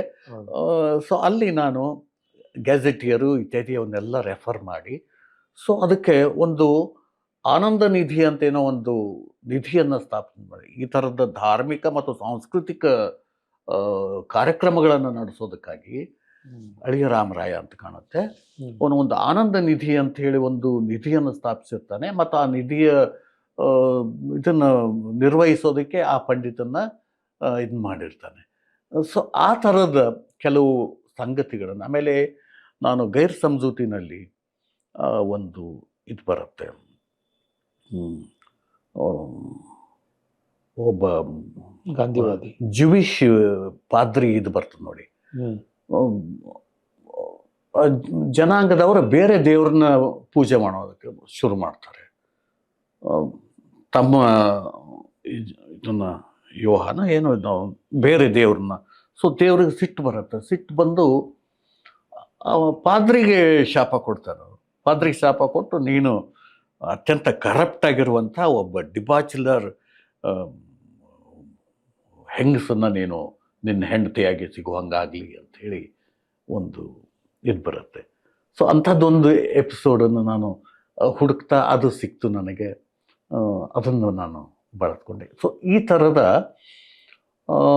ಒಂದು ರೀತಿಯಾಗಿ ಐತಿಹಾಸಿಕತೆಗೆ ಸಂಬಂಧಪಟ್ಟಂಗೆ ಮತ್ತು ಸಾಧ್ಯತೆಗಳ ಸಂಬಂಧಪಟ್ಟಂಗೆ ಸ್ವಲ್ಪ ಹೋಮ್ವರ್ಕ್ ಮಾಡಿ ನಾನು ಅವನ್ನು ಬಳಸ್ತಾ ಇರ್ತೀನಿ. ನಾನು ಸರ್, ನನಗೆ ಇನ್ನೊಂದು ಇದು ಮಾಡ್ಬೇಕಂತಂದರೆ, ನಿಮ್ಮ ಓದು ನಿಮ್ಮ ಈ ಹಿಂದಿನ ಪ್ರಶ್ನೆಯನ್ನೇ ಮುಂದುವರಿಸಿ ಕೇಳೋದಾದರೆ, ಓದು ಬರಹದ ಶತ್ರು ಅಂತ ಕೆಲವರು ಹೇಳ್ತಾರೆ, ಓದು ಸ್ಟ್ರೆಂಥನ್ ಮಾಡ್ತದೆ ಅಂತ ಕೆಲವರು ಹೇಳ್ತಾರೆ. ನಿಮ್ಗೆ ಅನ್ನಿಸ್ತದೆ? ನನಗೆ ಓದಿನಿಂದ ಪ್ರೇರಣೆ ದೊರೆಯುತ್ತೆ. ಆಮೇಲೆ ಓದು ಡೈರೆಕ್ಟಾಗಿ ನಾನು ಸೃಜನಶೀಲ ಕೃತಿಯನ್ನೇ ಓದೋದ್ರಿಂದ ಪ್ರೇರಣೆಯನ್ನು ಪಡ್ಕೋಬಹುದು. ಹಾಗೆಯೇ ಸೃಜನೇತರ ಕೃತಿಯಿಂದ ಸಹಿತ ಪ್ರೇರಣೆಯನ್ನು ಪಡ್ಕೋಬಹುದು. ನಾನು ಯಾವುದೇ ಸೃಜನೇತರ ಕೃತಿಯನ್ನು ಓದ್ತಾ ಇದ್ದಾಗೆ, ಫಾರ್ ಎಕ್ಸಾಂಪಲ್ ಕಾಸ್ಟನ್ ಇದೆ, ಕಾರ್ಲಾಸ್ ಕಾಸ್ಟನ್ ಇದನ್ನು ನಾನು ಓದಿ, ನನಗೆ ಹಿಂಗೆ ಈ ಥರದ ರೀತಿಯೊಳಗೂ ಬರೆಯೋದಕ್ಕೆ ಸಾಧ್ಯ ಅಂತೇಳಿ ನನಗೆ ಅನಿಸ್ತದು. ಸೊ ನನ್ನ ಮಾಯ ಮುಖಗಳು ಆಗಿರ್ಬೋದು, ಲಯದಲ್ಲಿ ಆಗಿರ್ಬೋದು, ಲಯದ ಲಂಗಟದ ಸ್ವಾಮಿ ಮತ್ತು ಉಳಿದ ಸ್ವಾಮಿಗಳದ್ದು ಏನು ಸಿದ್ಧರದ್ದು ಇದು ಬರುತ್ತೆ. ನನಗೆ ಕಾಸ್ತನಿದಾನ ಬರಹ ನನಗೆ ಅಲ್ಲಿ ಪ್ರೇರಣೆಯನ್ನು ಕೊಡ್ತು. ಆಮೇಲೆ ದಾಸ್ತೋವ್ಸ್ಕಿಯ ಇನ್ನು ಕಾದಂಬರಿ ಓದ್ತಾ ಇರಬೇಕಾದ್ರೆ ನನಗೊಂದು ಒಬ್ಬ ರೈಟರಿಗೆ ದೊರಕಬಹುದಾದ ಒಂದು ಸ್ವಾತಂತ್ರ್ಯದ ಕಲ್ಪನೆಯನ್ನು ನನಗೆ ದಾಸ್ತೋವ್ಸ್ಕಿ ಕೊಟ್ಬಿಡ್ತಾರೆ. ಒಂದು ಇನ್ಸಿಡೆಂಟ್ ಬರುತ್ತೆ, ಒಂದು ಪೊಸೆಸ್ಡ್ ಕಾದಂಬರಿ ಒಳಗೆ ಒಂದು ಇದ್ರಾಗೆ ಅವನು ಹೆಂಗ್ ಒಂಥರ ಚಾರ್ಮಿಂಗ್ ಪರ್ಸನ್ ಅವನು. ಆಮೇಲೆ ಸೋಷಿಯಲಿ ಭಾಳ ಅವನು ಚಾಲ್ತಿ ಇರ್ತಾನೆ. ಗವರ್ನರ್ ಹತ್ರ ಹೋಗ್ತಾನೆ ತನ್ನ ಸ್ನೇಹಿತರನ್ನು ಕಟ್ಕೊಂಡು. ಸೊ ಆಮೇಲೆ ಅವನು ಏನೋ ಹೇಳೋದಕ್ಕೆ ಬಾಗ್ತಾನೆ. ಬಾಗಿದ ತಕ್ಷಣ ಇವನು ಗವರ್ನರ್ ತನ್ನ ಕಿವಿಯನ್ನು ಆ ಕಡೆ ಚಾಚ್ತಾನೆ. ಚಾಚಿದ ತಕ್ಷಣ ತಗೊಂಡು ಅವನು ಕಿವಿ ಕಚ್ಚಿ ಬಿಡ್ತಾನೆ. ಸೊ ಎಂಥ ಅದ್ಭುತವಾಗಿರುವಂಥ ಒಂದು ಸ್ವಾತಂತ್ರ್ಯ ಅದರ ಮೂಲಕ ನನಗೆ ಸಿಕ್ತು ಅಂತಂದರೆ, ಸೊ ಹೌದಪ್ಪ, ಇದು ನಾವು ಈ ಥರ ಏನೋ ಹಂಗೆ ಬರಿಬಾರ್ದು ಹಿಂಗೆ ಬರಿಬಾರ್ದು ಅಂತ ಅದೆಲ್ಲ ಇಟ್ಕೋಬಾರ್ದು. ಯಾವುದು ನಮಗೆ ನಿಜ ಅನಿಸುತ್ತೆ ಅಂಥದ್ದೇನನ್ನೂ ಬರಿಬಹುದು ಅಂಥೇಳಿ ಒಂದು ಸ್ವಾತಂತ್ರ್ಯದ ಕಲ್ಪನೆಯನ್ನು ದಾಸ್ತೋವ್ಸ್ಕಿ ಮತ್ತು ಮಾರ್ಕೆಸು ನನಗೆ ಕೊಟ್ಟರು. ಹೀಗಾಗಿ ನನಗೆ ಬರಹ ಯಾವತ್ತಿಗೂ ನನಗೆ ಗುರುವಾಗಿ ನನ್ನ ಜೊತೆಗಿರುತ್ತೆ. ನನ್ನ ಬರಹದ ರೀತಿಯನ್ನು ತಿದ್ದುತ್ತಾ ಇರುತ್ತೆ ಅದು. ಸೊ ಹಾಗಿರೋದ್ರಿಂದ it is never a hindrance for me. ಅದು ಯಾವಾಗಲೂ ನನ್ನ ಕೈವಾರಿಯಾಗಿ ನನಗೆ ಸಹಾಯ ಮಾಡ್ತಾನೆ ಇರುತ್ತೆ. ಈ ಅಧ್ಯಾಪನ ಇದೆಯಲ್ಲ ಸರ್, ಹಾಂ, ಈ ಪಾಠ ಮಾಡೋದು, ಹೇಳುವುದು, ಈ ಅಧ್ಯಾಪನ ವೃತ್ತಿಯಿಂದ ಬರಹಕ್ಕೆ ಲಾಭ ಆಗಿದೆಯಾ? ರಿವರ್ಸ್ ಆಗಿದೆ. ನನ್ನ ಬರಹಗಾರ ವ್ಯಕ್ತಿತ್ವದಿಂದ ನನ್ನ ಅಧ್ಯಾಪನಕ್ಕೆ ಉಪಯೋಗ ಆಗಿದೆ. So I was very successful teacher. So ಅದು ನನ್ನ ಬರಹದಿಂದ ನನಗೆ ಒದಗಿದ ಒಂದು ಲಕ್ಷಣ ಅಂಥೇಳಿ ಅಂದ್ಕೊಂಡಿದ್ದೆ. ನಾನು ಅವರಿಗೆ ಮಕ್ಕಳಿಗೆ ವಿವರಿಸೋ ರೀತಿ, ಆಮೇಲೆ ಅನಾಲಜಿಗಳನ್ನು ಕೊಡೋದು ಇತ್ಯಾದಿ, ಇದೆಲ್ಲ ಸಹಿತ ಬರಹ ವ್ಯಕ್ತಿತ್ವದಿಂದ, ಲೇಖಕ ವ್ಯಕ್ತಿತ್ವದಿಂದ ನನ್ನ ಅಧ್ಯಾಪನಕ್ಕಾದಂಥ ಲಾಭಗಳು ಅಂಥೇಳಿ ಅಂದ್ಕೊಂಡಿದ್ದೀನಿ. ಈಗ ನಿಮ್ಮ ಸಹಲೇಖಕರು, ಸಹಕವಿಗಳು, ಸ್ನೇಹಿತರು, ಇವರೆಲ್ಲರ ಬರಹಗಳು ಕೂಡ ಪ್ರೇರಣೆ ಒದಗಿಸ್ತಿರ್ತಾವ. ಏನು ಆ ಥರದ ಅದರ ಸಂಬಂಧ ಹೆಂಗೆ? ಅದು ಸಮಕಾಲೀನ ಲೇಖಕರು ಒಂದು ಪ್ರೇರಣೆನ, ಒಂದು ಚಾಲೆಂಜನ್ನು ಕೊಡ್ತಾ ಇರ್ತಾರೆ. ಹೌದು, ಏನಂತಂದರೆ ಈಗ ಏನೋ ಒಂದು ಓದ್ತೀವಿ, ಹಿಂಗೆ ಬರಿಬಾರ್ದು, ಇದಕ್ಕಿಂತ ಹಿಂಗೆ ಬರಿಬೇಕು ಅನ್ನುವಂಥದ್ದು ಇದೆಯಲ್ಲ, ಆ ರೀತಿಯ ಪ್ರೇರಣೆ. ಅದನ್ನು ನಾನು ನೆಗೆಟಿವ್ ಪ್ರೇರಣೆ ಅನ್ಬೇಕೋ ಏನೋ ಗೊತ್ತಿಲ್ಲ ನನಗೆ. ಸೊ ಅಂದರೆ ಈಗೇನಿದು ಈ ನನ್ನ ಸಹಲೇಖಕ ಬರೆದಿದ್ದಾನಲ್ಲ, ಇದಕ್ಕಿಂತ ಭಿನ್ನವಾಗಿ ನಾವು ಹೆಂಗೆ ಇನ್ನೂ ಇಫೆಕ್ಟಿವ್ ಆಗಿ ಹೆಂಗೆ ಬರಿಬಹುದು ಅನ್ನುವಂಥ ಒಂದು ರೀತಿಯ ಪ್ರೇರಣೆ ನಮಗೆ ಸಿಗ್ತಾ ಇರುತ್ತದು. ಕೆಲವೊಮ್ಮೆ ವಾಹ್ ಅಂತ ಅನ್ನುವಂಥದ್ದನ್ನು ಅನಿಸುತ್ತೆ, ಹೋ ಇದು ಚೆನ್ನಾಗಿ ಬರೆದಿದ್ದಾನೆ ಅಂಥೇಳಿ. ಈಗ ನಿಮಗೆ ಅವರು ನಿಮ್ಮ ಸ್ನೇಹಿತರು ಒಡನಾಡಿಗಳೆಲ್ಲ ಅವರು ಕವಿಯಾಗಿರ್ತಾರೆ, ಕೆಲವರು ವಿಮರ್ಶಕರಾಗಿರ್ತಾರೆ, ಕೆಲವರು ನಾಟಕರಾಗಿರ್ತಾರೆ. ಹಂಗೆ ನಿಮಗೆ ಅವ್ರು ಹಂಗೆ ಆಗ್ಬೇಕು ಅಂತ ಅನ್ಸಂಗಿಲ್ವಾ? ನಾನು ಕವಿತ್ವವನ್ನು ಒಂದು ಸ್ವಲ್ಪ ಪ್ರಯೋಗ ಮಾಡಿ ಬಿಟ್ಟಿದ್ದೀರಿ ಅದನ್ನ. ಆಮೇಲೆ ನನಗೆ ನಾಟಕ ಇದೆಯಲ್ಲ, ಕವಿತ್ವದ ಬಗ್ಗೆ ಒಂದು ಹೇಳಬೇಕು. ನಾನು ಒಂದು ಇನ್ಸಿಡೆಂಟ್ ಹೇಳ್ತೀನಿ. ನಾನು ವೆಂಕಟೇಶ್ ಮೂರ್ತಿ ಒಮ್ಮೆ GSS ಮನೆಗೆ ಹೋದ್ವಿ. GSS ಮನೆಗೆ ಹೋದಾಗ ವೆಂಕಟೇಶ್ ಮೂರ್ತಿ ಏನಂದರು, ಸರ್ ಪಾಟೀಲರು ಕವಿ ಅಲ್ಲ, ಆದರೆ ಕಾವ್ಯದ ಬಗ್ಗೆ ಅಪಾರವಾಗಿರುವಂಥ ಪ್ರೀತಿಯನ್ನು ಇಟ್ಕೊಂಡವರು. ಯಾರು ಕವಿ ಅಲ್ಲ ಅಂತ ಯಾರು ಹೇಳ್ತಾರೆ? ಅವ್ರ ಕಥೆಗಳೇನು ಅಂದರು, ಕವಿತೆಗಳೇನೆ ಅಂತನ್ನುವಂಥದ್ದು. ಸೊ ಕಾವ್ಯದ ಅಂಶಗಳು, ಕಾವ್ಯಾಂಶ ಮತ್ತು ನಾಟಕದ ಅಂಶ ಅಂತ ಮ್ಯಾಕ್ಸಿಮಮ್ ನನ್ನ ಡ್ರಾಮೆಟಿಕ್ ಎಲಿಮೆಂಟ್ ಮ್ಯಾಕ್ಸಿಮಮ್ ಬಂದಿದೆ.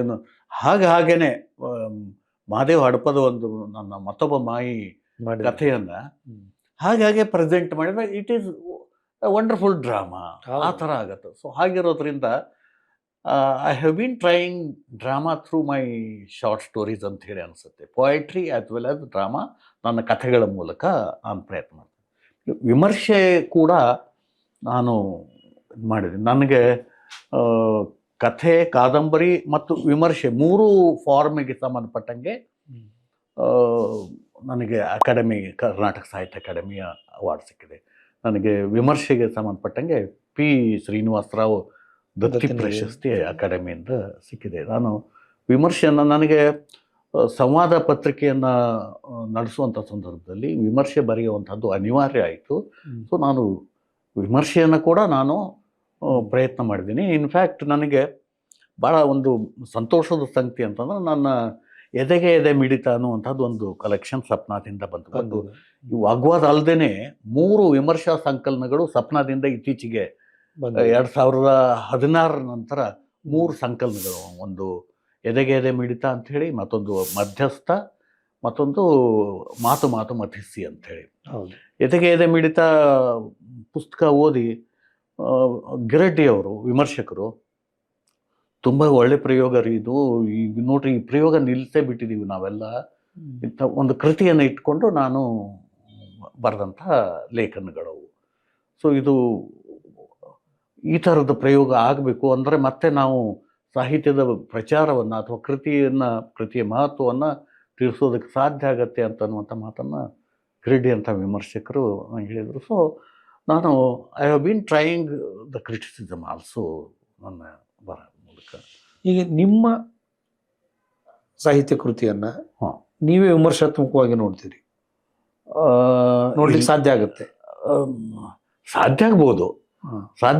ಏನು ಒಬ್ಬ ಓದುಗಾಗಿ ನಾನು ಓದಿ ಇನ್ನೂ ಚೆನ್ನಾಗಿ ಬರಿಬೇಕಾಗಿತ್ತು ಅಂತ ಅನಿಸ್ಬೋದು ಎಲ್ಲಿಯಾದರೂ ಓದು, ಬಟ್ ಬರೆಯೋಕೆ ಹೋಗೋದಿಲ್ಲ ನಾನು ನನ್ನ ಇದನ್ನು. ಬಟ್ ಇಟ್ ಈಸ್ ಎಲ್ಲ ಲೇಖಕರಿಗೂ ಮತ್ತೊಮ್ಮೆ ತಮ್ಮ ಕೃತಿಯನ್ನು ಓದಿದಾಗೆ ಇದನ್ನು ನಾನು ಹಂಗೆ ಬರೆದಿದ್ರೆ ಅಥವಾ ಇಲ್ಲಿ ಇನ್ನಷ್ಟು ತಿದ್ದುಪಡಿ ಮಾಡಿದರೆ ಚೆನ್ನಾಗಿತ್ತು ಅಂಥೇಳಿ ಅನಿಸುವಂಥ ಸಾಧ್ಯತೆ ಕೂಡ ಇದೆ. ಬಟ್ ಅದು ಒಬ್ಬ ಸಹೃದಯ ಓದುಗನಾಗೇ ನಾವು ಅದನ್ನು ಮಾಡ್ಬೋದು. ವಿಮರ್ಶಕ ಅನ್ನುವಂಥ ರೀತಿ ಒಳಗೆ ಏನದು ಆಗಲಿಕ್ಕಿಲ್ಲ. ಪೋಸ್ಟ್ ಮಾರ್ಟಮ್ ಮಾಡ್ಬೇಕು ಅನ್ಸಲ್ಲ. ಬೇರೆಯವ್ರ ಕೃತಿಗಳನ್ನ ಮಾತ್ರ ಪೋಸ್ಟ್ ಮಾರ್ಟಮ್ ಮಾಡ್ಬೇಕು ಅನ್ಸುತ್ತೆ. ಈಗ ಬೇರೆಯವರು ನಿಮ್ಮ ಕೃತಿಗಳನ್ನು ಪೋಸ್ಟ್ ಮಾರ್ಟಮ್ ಮಾಡಿದರೆ ಅದ್ರ ಮಾಡುವುದಕ್ಕೆ ಸಂಬಂಧಪಟ್ಟಂಗೆ ನಿಮ್ಮ ಅಭಿಪ್ರಾಯ ಏನು? ಯಾರು ಫ್ರೀ. ಒಮ್ಮೆ ನಾನು ಬರೆದಾದ ಮೇಲೆ ಅದು ಬೇರೆಯವ್ರ ಕೈ ಸಿಕ್ಕಾಗ ಅದು ಅವರ ಮನೋಸ್ಥಿತಿಗೆ ಅನುಸಾರವಾಗಿ ಅದಕ್ಕೆ ಅರ್ಥೈಸ್ಕೊಳ್ಳುವ ಸಾಧ್ಯತೆ ಇರುತ್ತೆ. ಬಟ್ ಅದರಲ್ಲಿ ಇಲ್ಲದ ಅಂಶಗಳನ್ನು ಅರ್ಥೈಸ್ಕೊಂಡ್ರೆ ಸಮಸ್ಯೆ ಆಗತ್ತೆ. ಫಾರ್ ಎಕ್ಸಾಂಪಲ್, ಮಾಯ ಮುಖಗಳು ಕಥೆಯನ್ನ ವಿಮರ್ಶೆ ಮಾಡ್ತಾ, ರಿವ್ಯೂ ಮಾಡ್ತಾ, ನಮ್ಮ ಸ್ನೇಹಿತರು ಯೋಗಪ್ಪನವ್ರು ಏನು ಬರೋರು, ಮಹಾಭಾರತದಲ್ಲಿ ಮಂತ್ರಗಳಿಂದ ಮಕ್ಕಳು ಹುಟ್ಟಿದ್ರು ಕುಂತಿಗೆ, ಹಂಗೆ ಈ ಕಾಲದಲ್ಲಿ ಪಾಟೀಲರು ಮಂತ್ರಗಳಿಂದ ಮಕ್ಕಳನ್ನು ಹುಟ್ಟಿಸ್ತಾ ಇದ್ದಾರೆ ಅನ್ನುವಂಥದ್ದು. ಬಟ್ ಕಥೆ ಒಳಗೆ ಅದು ಎಲ್ಲೂ ಇಲ್ಲ. ಅಲ್ಲಿ ಏನು ಕಥೆ ಒಳಗೆ ಏನು ಬರುತ್ತೆ, ಕನಸಾಕಿಗೆ ಕನಸು ಬಿದ್ದಾಗೆ ಒಬ್ಬ ಅಣುಕಾಸುರ ಅಂತ ಹೇಳಿ ಬರ್ತಾನೆ. ಅಣುಕಾಸುರ ಆಕೆ ಗರ್ಭವನ್ನು ಪ್ರವೇಶ ಮಾಡ್ತಾನೆ ಅಂತಿದೆ. ಸೊ ಇಟ್ ಈಸ್ ಡ್ರೀಮ್, ಒಂಥರ ಅದು ಕನಸು ಅಷ್ಟೇನೆ, ಫ್ಯಾಂಟಸಿ ಇದು.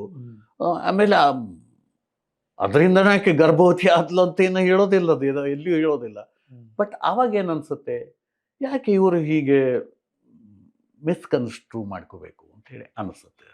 ಹೊರತು ಅದರ ಸಾಧ್ಯತೆಗಳು ಇದ್ದಾಗ ಆ ಸಾಧ್ಯತೆಗಳನ್ನು ಸರಿಯಾಗಿ ಗುರುತಿಸಿ ಇದು ಸರಿಯಲ್ಲ ತಪ್ಪು ಅಂತ ಹೇಳಿದ್ರೆ ನನಗೇನು ಇದು ಅನ್ಸೋದಿಲ್ಲ. ಅದು ಈಗ ನೀವು ಒಬ್ಬ ಆಡಳಿತಗಾರ ಕೂಡ ಆಗಿದ್ರಿ, ಅಧ್ಯಾಪಕರಾಗಿರೋದ್ರ ಜೊತೆಗೆ ಆಡಳಿತ ಕೂಡ ಮಾಡ್ತಾ ಇದ್ರಿ. ಅದು ಅಡ್ಡಿ ಆಗಲ್ವಾ ಲಿಟ್ರೇಚರ್ಗೆ ಬರೆಯೋದಕ್ಕೆ? ಅಡ್ಮಿನಿಸ್ಟ್ರೇಷನ್ ಅಡ್ಡಿ ಆಯಿತು. ನಾನು ಅಡ್ಮಿನಿಸ್ಟ್ರೇಟಿವ್ ಆಫೀಸರ್ ಆದಮೇಲೆ ಮಲ್ಲಾಡಹಳ್ಳಿ ಅನಾಥ ಸೇವಾಶ್ರಮಕ್ಕೆ ನನ್ನ ಬರಹ ಮತ್ತು ಓದಿನ ಪ್ರಮಾಣ ಕೂಡ ತುಂಬ ಕಡಿಮೆ ಆಯಿತು. ಸೊ ಅದು ಡೆಫಿನೆಟ್ಲಿ ಇಟ್ ಅಫೆಕ್ಟೆಡ್ ಮೈ ರೈಟಿಂಗಿನ ಪ್ರಮಾಣ ಮತ್ತು ತುಡಿತ, ಬರಿಬೇಕು ಅನ್ನುವಂಥ ತುಡಿತ ಸಹಿತ ಕಡಿಮೆ ಆಯ್ತು ನನಗೆ. ಬಟ್ ಈ ಕಥೆಗಳಲ್ಲಿ ಬರುವ ಪ್ರಾಮಾಣಿಕತೆ, ಒಳ್ಳೆಯತನ, ಇವುಗಳು ಆಡಳಿತ ಮಾಡುವಾಗ ಹೆಂಗೆ ಪೂರಕ ಆಗ್ತವೆ?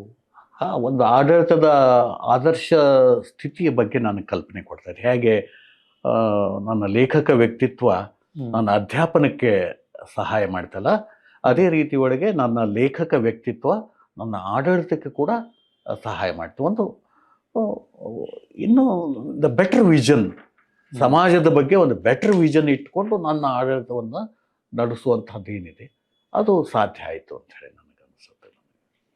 ಈಗ ನೀವು ನಿಮ್ಮ ಕಥೆಗಳಲ್ಲಿ ಎಷ್ಟರ ಮಟ್ಟಿಗೆ ಕಾಲ್ಪನಿಕ ಇರ್ತದೆ, ಎಷ್ಟರ ಮಟ್ಟಿಗೆ ರಿಯಲಿಸ್ಟಿಕ್ ಆದ ವ್ಯಕ್ತಿಗಳು ಇರ್ತಾರೆ? ಅವ್ರು ತಕರಾರು ಮಾಡ್ತಾರ ಬಂದು ನಿಮ್ಮ ಜೊತೆಗೆ? ಹಂಗಂಥದ್ದು ಏನಾದ್ರೂ ಆಗಿದೆಯಾ? ತಕರಾರು ಒಂದದ್ದು ಅದು ನಿಮ್ಮ ಮೊದಲಿನ ಪಾಠ ಯಾವುದು, ವಾಸ್ತವ ಮತ್ತು ಕಲ್ಪನೆ ಇದೆಯಲ್ಲ, ಆಲ್ಮೋಸ್ಟ್ 90% ಅದು ಕಲ್ಪನೆ ಆಗಿರುತ್ತೆ. ಬಟ್ ಅದು ವಾಸ್ತವವಾಗಿ ಪರಿವರ್ತನೆ ಆದಾಗ ಮಾತ್ರ ಕಥೆಯಾಗಿ ನಿಲ್ಲೋದಕ್ಕೆ ಸಾಧ್ಯ ಆಗುತ್ತೆ. ಸೊ ಕಲ್ಪನೆನೇ, ಬಟ್ ಅದು ವಾಸ್ತವಗೊಳ್ಳಬೇಕದು. ಸೊ ಆ ಥರದ ಒಂದು ರೀತಿ ನಡೀತಾ ಇರುತ್ತೆ ಕಥೆಯ ಬರಹದಲ್ಲಿ. ಆಮೇಲೆ ಪಾತ್ರಗಳು ಒಂಥರ ರಿಯಲ್ ಆಗಿ ಅವು ಬಂದು ಎದುರು ನಿಂತದ್ದು. ಒಂದು ಇನ್ಸಿಡೆಂಟ್ ಹೇಳಬೇಕು ನಾನು. ಒಂದು ನನ್ನ ಬೆಳಕಿಗಳ ಲೋಕದಲ್ಲಿ ಅಂತ ಒಂದು ಕಥೆ ಇದೆಯಲ್ಲ, ಆ ಕಥೆ ಒಳಗೆ ಏನು ಅಂತಂದರೆ, ನಮ್ಮ ಪಕ್ಕದ ಊರಿನ ಪೊಲೀಸ್ ಸ್ಟೇಷನ್ನಲ್ಲಿ ಒಬ್ಬ SI ಇರ್ತಾರೆ.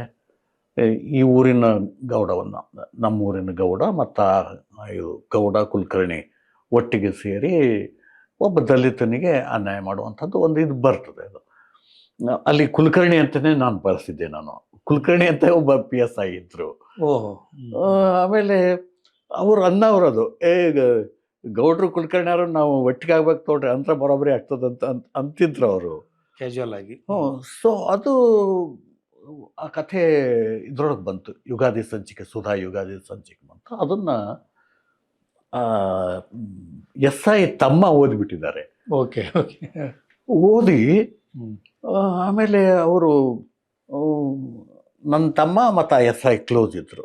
ನನ್ನ ತಮ್ಮ ಅಲ್ಲಿ ಹೋಗ್ಯಾನೆ. ಹೋದಾಗೆ ಪಾಟೀಲ್ ಅಂದ ತಕ್ಷಣ ಯಾವ ಪಾಟೀಲು? ಬೆಟಗೇರಿ. ನೀವು ರಾಘವೇಂದ್ರ ಪಾಟೀಲ್ ಏನು? ಇಲ್ಲ ನಾನು ರಾಘವೇಂದ್ರ ಪಾಟೀಲ್. ಅವರು ನಮ್ಮ ಅಣ್ಣನ ಬಗ್ಗೆ ಕತೆ ಬರ್ತಾರೆ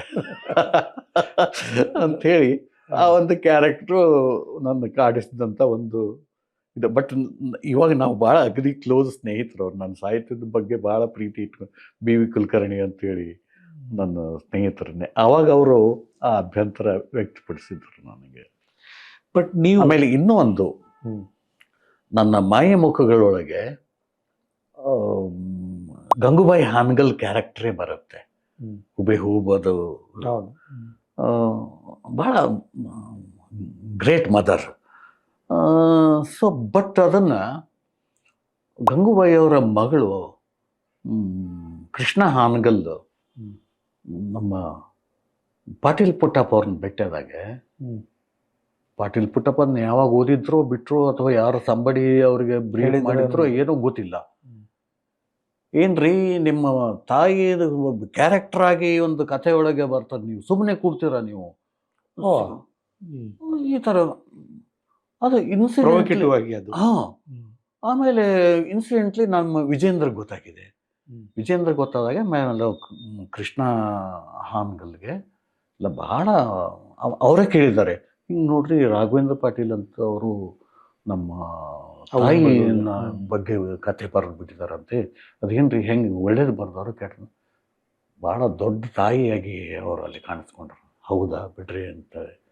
ಸೊ ಈ ಥರದ್ದು ಕೆಲವು ಕ್ಯಾರೆಕ್ಟರ್ಸ್ ಬಂದು ನನಗೆ ಮತ್ತೆ ಭೇಟಿಯಾಗಿದ್ದಾರೆ. ಬಟ್ ನಿಮ್ಮ ಕಥೆಯ ಒಳಗಡೆ ಇರುವ ಪಾತ್ರಗಳು ನನಗೆ ನ್ಯಾಯ ಕೊಟ್ಟಿದ್ದೀರಿ ಅಥವಾ ಅನ್ಯಾಯ ಮಾಡಿದಿರಿ ಅಂತ ಯಾವತ್ತಾದ್ರೂ ಕೇಳವ ನಿಮಗೆ? ಇಲ್ಲ,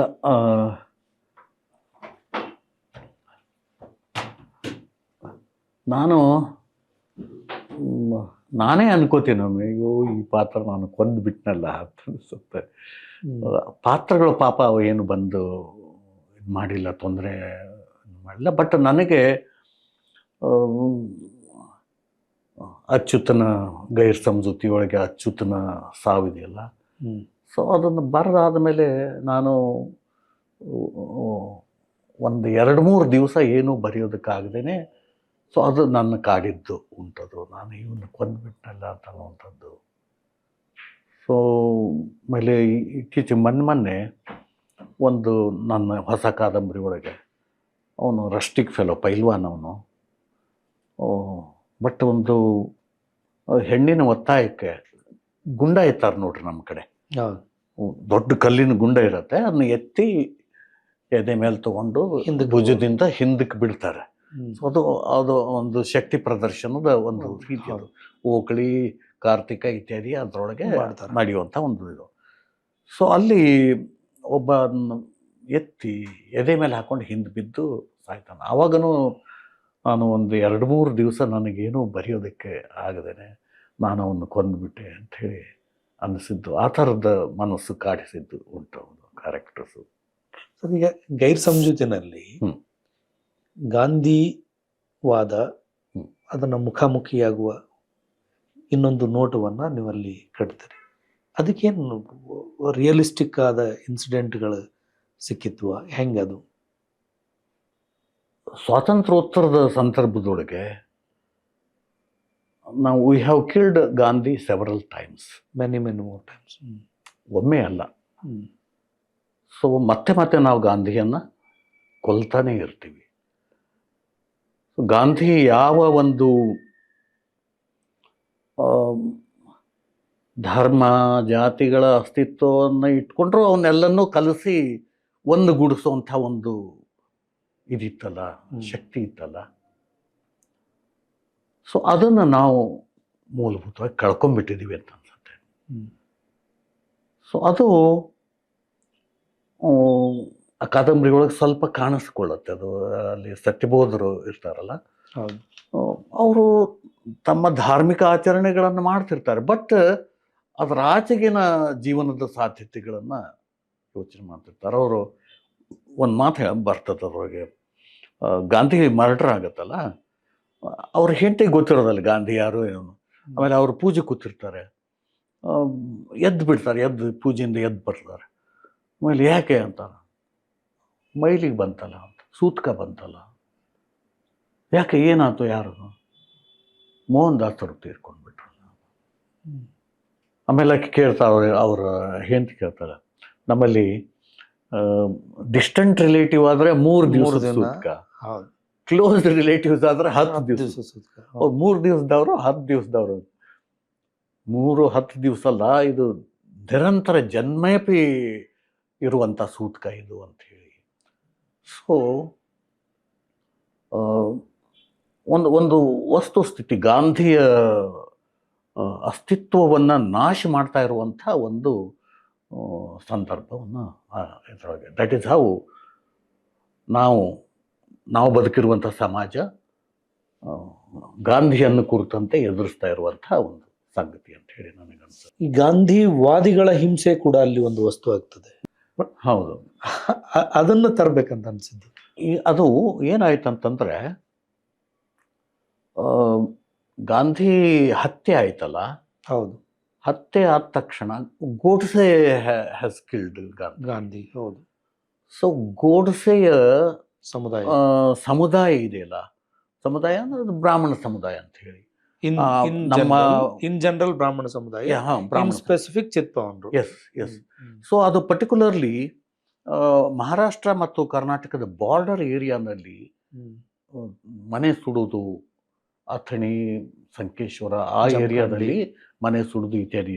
ಆಮೇಲೆ ನಮ್ಮೂರಿನಲ್ಲಿ ಒಂದು ರಿವರ್ಸ್ ಆಗಿತ್ತದು. ನಾನು ನನ್ನ ಬಾಳವನ ಕನಸುಗಳು ತಂದಿದ್ದೀನಿ, ನೀವು ಅದನ್ನ ಗಮನಿಸಿರ್ಬೇಕು. ರಿವರ್ಸ್ ಅಲ್ಲಿ ಒಂದು ಮುಸ್ಲಿಂ ಒಂದು ಸಣ್ಣದೊಂದು ಇದಿತ್ತು ಮಸೀದಿ, ಅವನ್ನು ಇಟ್ಕೊಂಡು ಆ ಮಸೀದಿನೇ ಕೆಡವಿ ಹಾಕ್ತಾರೆ ಅವರು.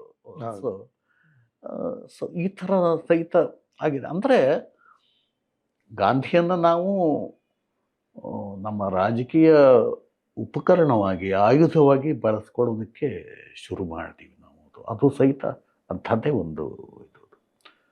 ಸೊ ಆ ಮೂಲಕ ಅದುವರೆಗೆ ಗಾಂಧಿ ಏನು ಮಾಡಿದ್ರು, ಎಲ್ಲ ರಿಲಿಜನ್, ಮತ, ಪಂಥ ಇತ್ಯಾವ್ರನ್ನ ಸೇರಿಸ್ಕೊಂಡು ಒಂದು ಮೂಲ ಒಂದು ಗುರಿ ಏನಿತ್ತು, ಆ ಗುರಿಯತ್ತ ಎಲ್ಲರನ್ನೂ ನಡೆಸ್ಕೊಂಡು ಹೋಗ್ತಾಯಿದ್ರು.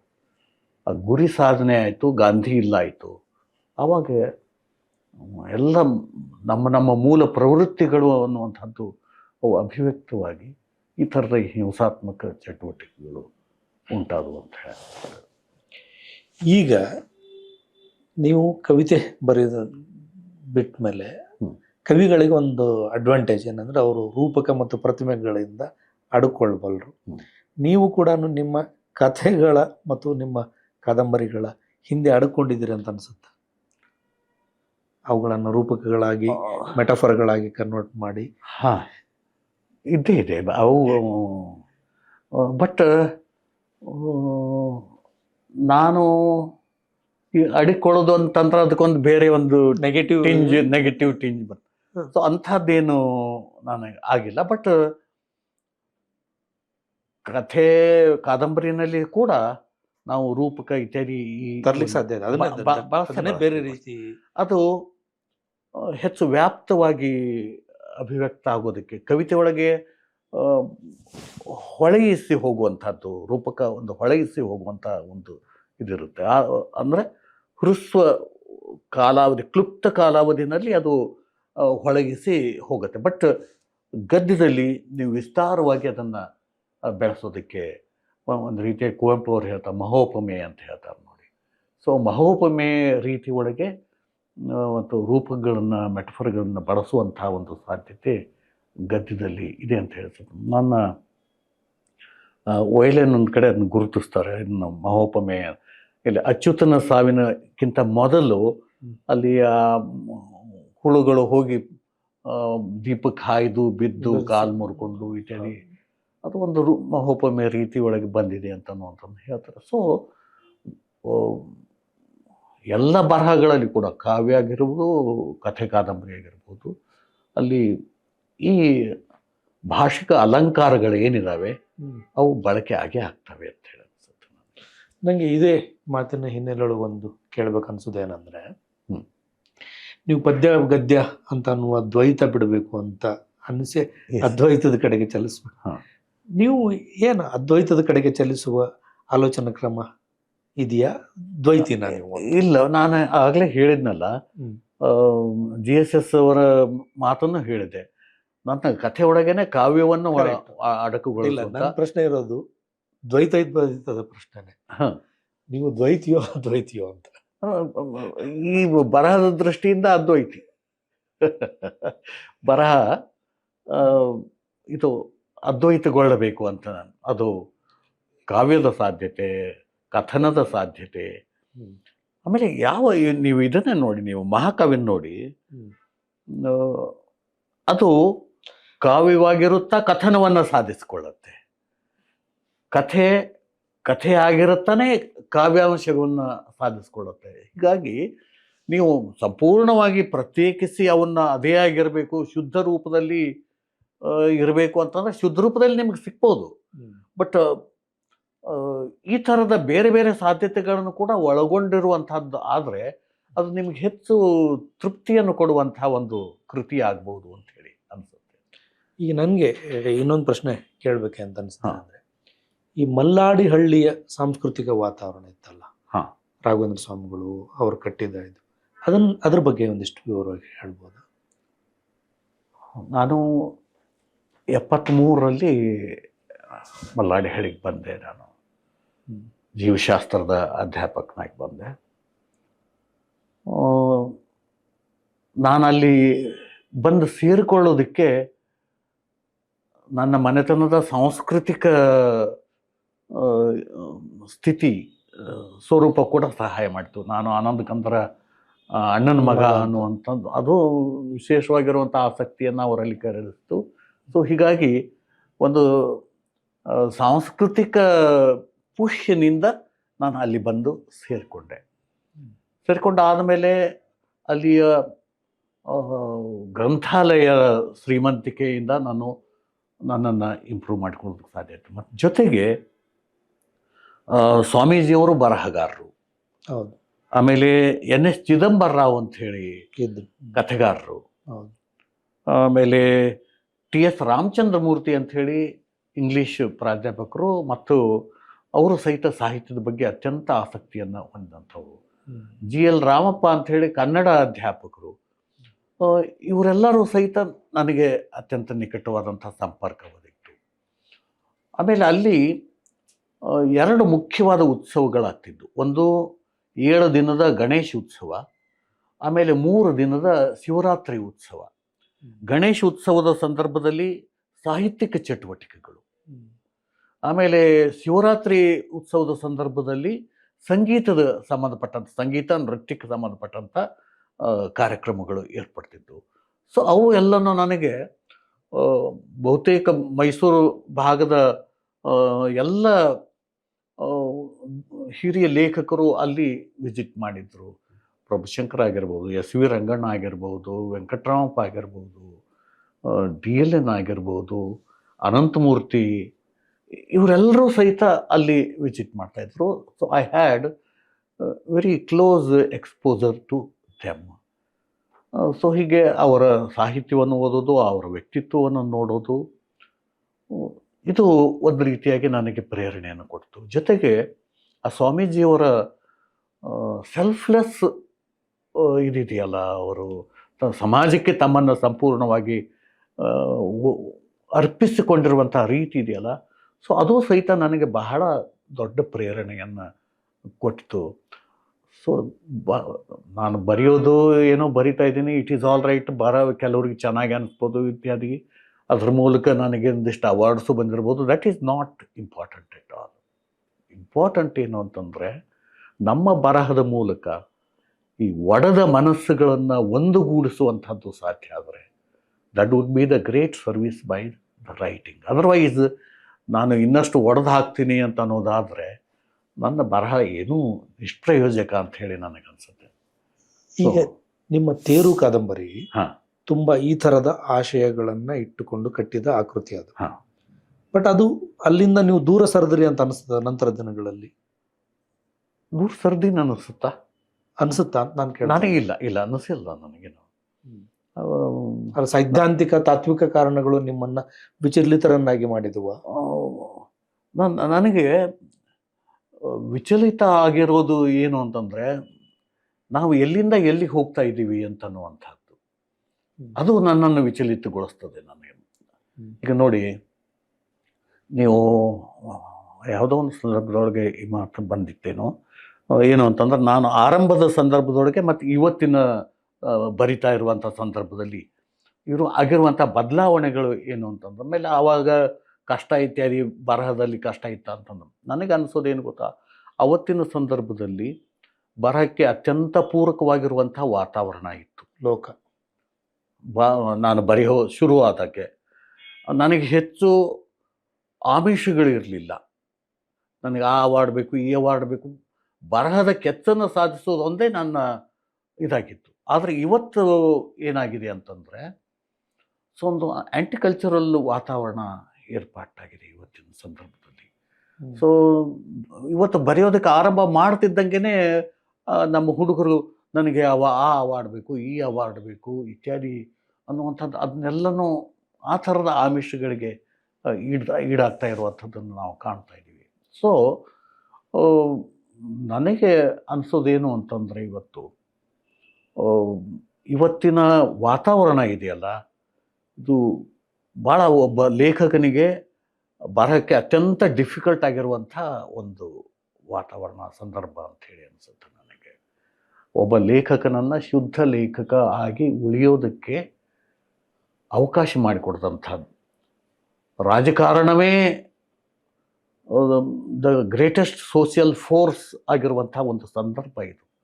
ಸೊ ಇಂಥ ಸಂದರ್ಭ ಇದೆಯಲ್ಲ, ಇದು ಅಸಾಂಸ್ಕೃತಿಕವಾಗಿರುವಂಥ ಒಂದು ವಾತಾವರಣ. ಆಮೇಲೆ ನಮ್ಮಲ್ಲಿ ಜಾತಿ ಇತ್ಯಾದಿ ಎಷ್ಟು ಇವತ್ತು ಜೀವಂತ ಆಗಿಬಿಟ್ಟಿದ್ದಾವೆ ಮತ್ತು ಕ್ರೂರವಾಗಿದ್ದಾವೆ ಅಂತಂದರೆ ನೀವು ಹೇಳೋಕ್ಕಾಗೋದಿಲ್ಲ. ನಮಗೆ ಗೊತ್ತಿರಲಿಲ್ಲ ನಾನು ಯಾವ ಜಾತಿಯವನೋ, ನಾನು ಯಾವುದು ಬರಿತಾ ಇದ್ದೆ. ಆಮೇಲೆ ಓದುವಾಗನೂ ಸಹಿತ ಇವನು ಯಾವ ಜಾತಿಯವನ ಅಂಥೇಳಿ ಗೊತ್ತಾಗ್ತಿರ್ಲಿಲ್ಲ, ನಮಗೆ ಆ ಪರಿಗಣನೆಯೇ ಇರಲಿಲ್ಲ. ಆದರೆ ಇವತ್ತು ಅವನು ಆ ಜಾತಿಯವನು ಬರ್ದಾನೆ ಅದನ್ನು ಓದಬೇಡ, ಈ ಜಾತಿಯವನು ಬರ್ದಾನೆ ಇದನ್ನು ಓದಬೇಡ. ಸೊ ಈ ಥರದ ಒಂದು ಅಸಾಂಸ್ಕೃತಿಕ ವಾತಾವರಣ ಅನ್ನುವಂಥದ್ದು ಇವತ್ತು ನಿರ್ಮಾಣ ಆಗಿ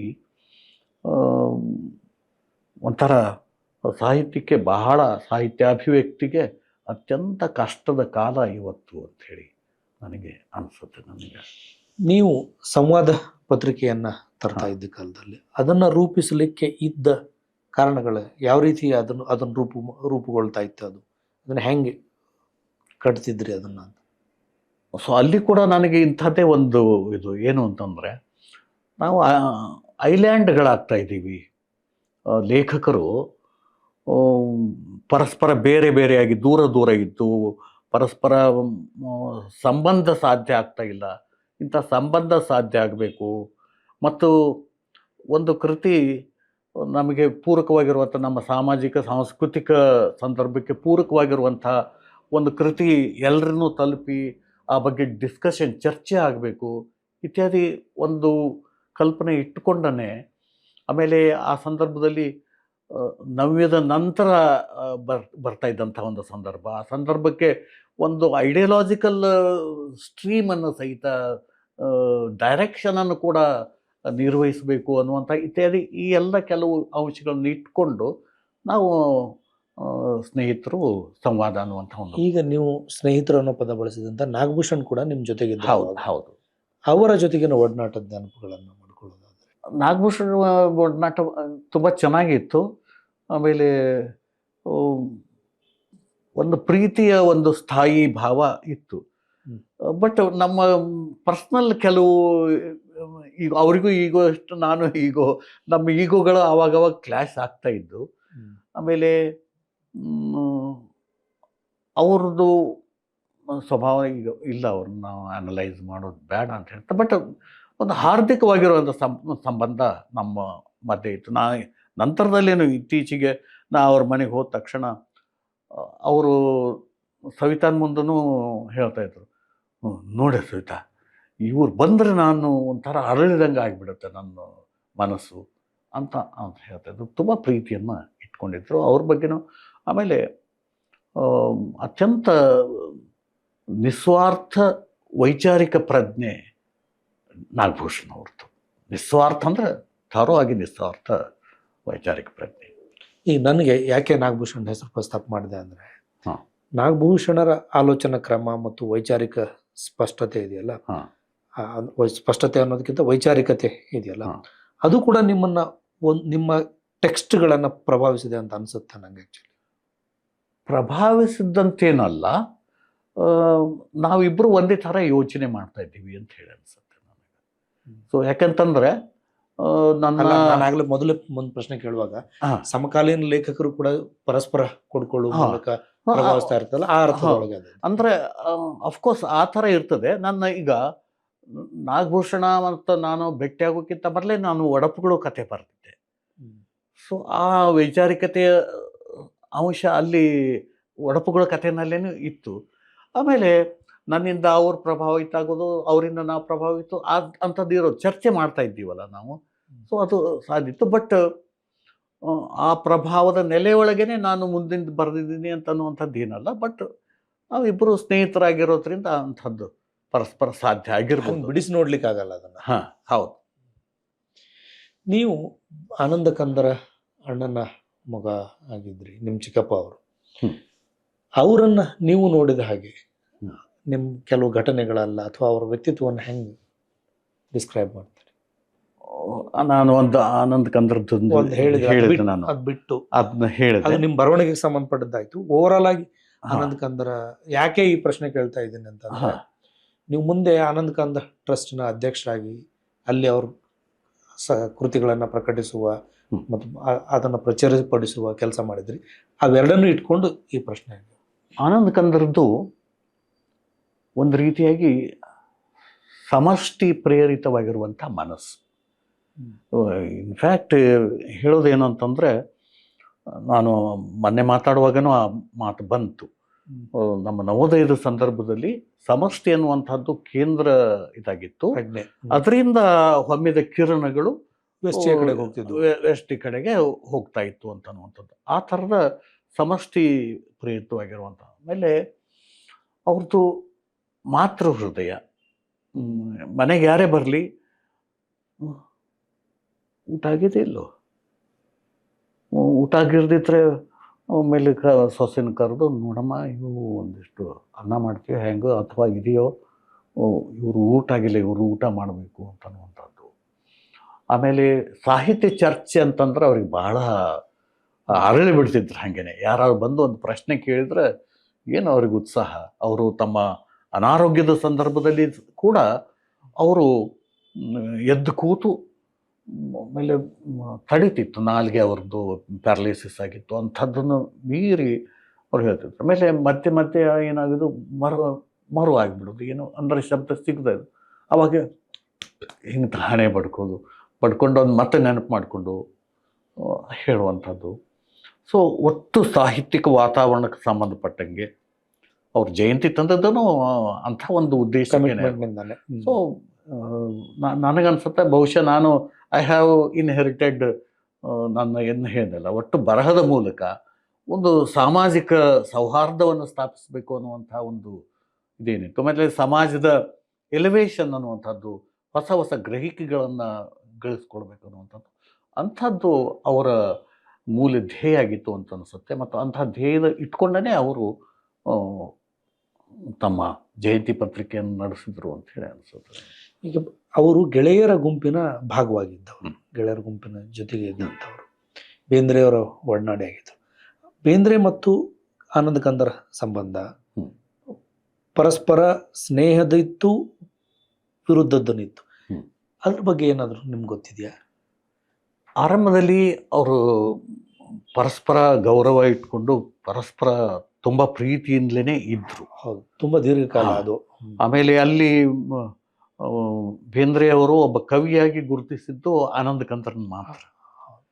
ಆಮೇಲೆ ಅಲ್ಲಿ ಈವನ್ ಬೇಂದ್ರೆಯವರ ಬಗ್ಗೆ ತುಂಬ ಒಳ್ಳೆಯ ಮಾತುಗಳನ್ನು ಆರಂಭದಲ್ಲಿ ಬರೆದದ್ದು ಆನಂದ್ ಕಂದರ. ಹೌದು. ಆಮೇಲೆ ಅವ್ರೇನು ಮಾಡ್ತಿದ್ರು, ಒಂದು ಥೀಮನ್ನು ಅನೌನ್ಸ್ ಮಾಡಿ, ಈ ಥೀಮಿಗೆ ಸಂಬಂಧಪಟ್ಟಂಗೆ ಎಲ್ಲರೂ ಕವಿತೆ ಬರ್ಕೊಂಡು ಒಂದು ಕಾವ್ಯದ ತರಬೇತಿ ಕೊಡುವಂಥದ್ದನ್ನು ಸಾಧ್ಯ ಆಗ್ತಿತ್ತು. ಮತ್ತು ಈ ಥರದ್ದೆಲ್ಲ ಇತ್ತು.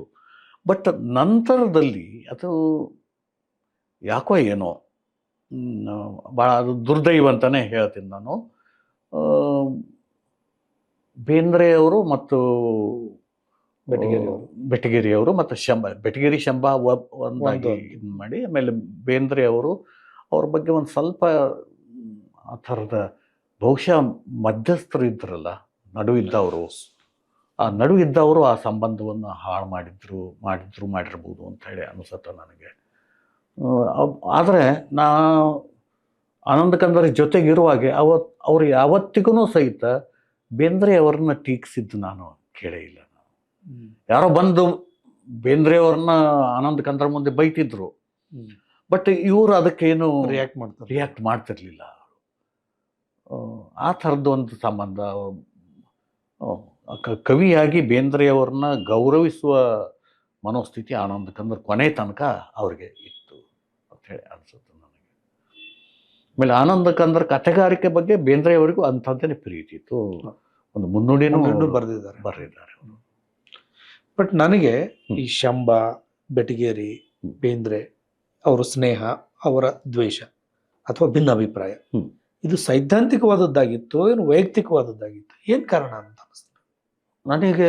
ಸೈದ್ಧಾಂತಿಕ ಅನಿಸೋದಿಲ್ಲ, ವೈಯಕ್ತಿಕವಾದದ್ದೇ ಆಗಿತ್ತು ಅಂತ ಅನಿಸುತ್ತೆ ನನಗೆ. ನಾನು ಅದಕ್ಕೆ ಹೇಳ್ತೀನಿ, ಮಧ್ಯಸ್ಥಗಾರರು ಏನಿದ್ರು ಅವರು ಪರಸ್ಪರ ಮನಸ್ಸುಗಳನ್ನು ಕೆಡಿಸಿದ್ರು ಅಂಥೇಳಿ ನನಗೆ ಅನಿಸುತ್ತೆ. ನನಗೆ ಅದರ್ವೈಸ್ ಸೈದ್ಧಾಂತಿಕವಾಗಿ ಏನು ಭಿನ್ನಾಭಿಪ್ರಾಯಗಳೇನು ಏನು ಇಲ್ಲ ಅಲ್ಲ, ಏನಿಲ್ಲ ಅಲ್ಲ. ಅದಕ್ಕೊಂದು ತಾತ್ವಿಕ ಕಾರಣ ಏನಾದರೂ ಇತ್ತ? ಏನು ಇಲ್ಲ, ತಾತ್ವಿಕ ಕಾರಣ ಏನೂ ಇರಲಿಲ್ಲ. ಇನ್ಫ್ಯಾಕ್ಟ್ ಬೇಂದ್ರೆ ಅವ್ರದ್ದು ಒಂದು ಆರ್ಷೇಯ ಮನೋಸ್ಥಿತಿ ಅವ್ರದ್ದು. ಇವರು ಸಹಿತ ಶಂಭಾ ಅವ್ರದ್ದು ಬೇಕಾದ್ರೆ ಒಂದು ಸ್ವಲ್ಪ ಸೈದ್ಧಾಂತಿಕವಾಗಿ ಡಿಫರೆಂಟ್. ಹೌದು. ಬಟ್ ಆನಂದ ಕಂದರದ್ದು ಬೇಂದ್ರೆ ಅವ್ರದ್ದು ಮನೋಸ್ಥಿತಿ ಒಂದೇ ರೀತಿದದು, ಎರಡು ಆರ್ಷೇಯವಾಗಿರುವಂಥದ್ದು. ಬೇಂದ್ರೆಯವರೊಳಗೂ ವೈಚಾರಿಕತೆ ಅನ್ನುವಂಥದ್ದು ಅತ್ಯಂತ ಜಾಗೃತವಾಗಿರೋದು, ಅದು ಕಾವ್ಯಮಯವಾಗಿರುವಂಥ ಜಾಗೃತಿ. ಆಮೇಲೆ ಇವ್ರದ್ದು ಗದ್ಯಮಯವಾಗಿರುವಂಥ ಒಂದು ವೈಚಾರಿಕ ಜಾಗೃತಿ ಬೆಟಗೇರಿಯವ್ರದ್ದು, ಒಂಥರ ಸಾಮಾಜಿಕ ಸ್ವರೂಪಕ್ಕೆ ಸಂಬಂಧಪಟ್ಟಂಗೆ. ಸೊ ಹೀಗಾಗಿ ಪರಸ್ಪರ ವಿರೋಧ ಅನ್ನುವಂಥ ಸೈದ್ಧಾಂತಿಕತೆ ಏನೋ ಅವ್ರ ನಡುವೆ ಇರಲಿಲ್ಲ ಅಂತ ಅನ್ಸುತ್ತೆ ನನಗೆ. ಸೊ ಬಟ್ ನಾನು ಯಾವಾಗಲೂ ಗೆಳೆಯರ ಗುಂಪು ಅಂತ ಅಂದಾಗೆ ನನಗೆ ಯಾಕಪ್ಪ ವಿಘಟನೆ ಆಯಿತು ಅಂಥೇಳಿ ಒಂದು ವಿಷಾದದ ಭಾವನೆ ಮಾತ್ರ ಯಾವತ್ತಿಗೂ ಬಂದೇ ಬರುತ್ತೆ ನನಗದು. ಈಗ ಏನನ್ನು ಬರಿತಾ ಇದ್ರಿ, ಅದ್ರ ಬಗ್ಗೆ ಏನು? ಈಗ ನಾನು ಒಂದು ಕಾದಂಬರಿ ಬರಿತಾ ಇದ್ದೇನೆ, ಅಹಂ ಪುರುಷ ಅಂಥೇಳಿ. ನಾನು ಗೈರ್ ಸಮಜೂತಿ ಬರೆಯುವಾಗೆ ಒಂದು ಸ್ವಲ್ಪ ನಾನು ಹೇಳಿದ್ನಲ್ಲ, ಹೋಮ್ವರ್ಕ್ ಅಂತ ನೀವು ಅಂದ್ರಲ್ಲ, ಹೋಮ್ವರ್ಕ್ ಮಾಡುವಾಗೆ ನಾನು ಜೀವಿಶ್ ಪಾದ್ರಿ ಬಗ್ಗೆ ಏನು ಬಂದಲ್ಲ, ಆವಾಗ ನಾನು ವರ್ಕ್ ಮಾಡ್ತಾ ಇರುವಾಗ ಒಂದು ಮಹಾಭಾರತದಲ್ಲಿ ಒಂದು ಎಪಿಸೋಡ್ ಬರುತ್ತೆ. ಒಬ್ಬ ರಾಜ, ಆಮೇಲೆ ಅವನಿಗೆ ಮಕ್ಕಳಿರೋದಿಲ್ಲ, ಭಾಳ ಬೆನೆವಲೆಂಟ್ ಕಿಂಗ್, ಅವನು ಮಕ್ಕಳಿರೋದಿಲ್ಲ. ಆಮೇಲೆ ಒಂದು ಅಗ್ನಿಸ್ತುತಿ ಅಂತ ಹೇಳಿ ಒಂದು ಯಜ್ಞ ಮಾಡ್ತಾನೆ. ಯಜ್ಞ ಮಾಡಿದಾಗೆ ಆಮೇಲೆ ಅವನು 100 ಜನ ಮಕ್ಕಳಾಗ್ತಾರೆ. ಅಗ್ನಿಸ್ತುತಿ ಯಜ್ಞದ ಕ್ರಮದಲ್ಲಿ ಏನು ಅಂತಂದರೆ, ಹವಿಸ್ಸನ್ನು ಕೇವಲ ಅಗ್ನಿಗೆ ಮಾತ್ರ ಕೊಡೋದು, ಇಂದ್ರಿಗೆ ಕೊಡಂಗಿಲ್ಲ. ಯಾರು ದಾಯಿತ್ವ ಇಲ್ಲ ಅವರಿಗೆ. ಸೊ ಅದು ಇಂದ್ರ ಗೆಟ್ಸ್ ಇರಿಟೇಟೆಡ್. ಆಮೇಲೆ ಅವನು ಮಾಡ್ತಾನೆ, ತಡಿ ನನಗೆ ಹವಿಸ್ಸನ್ನು ಕೊಟ್ಟಿಲ್ಲ ಇವನು ಅಂತಂದು.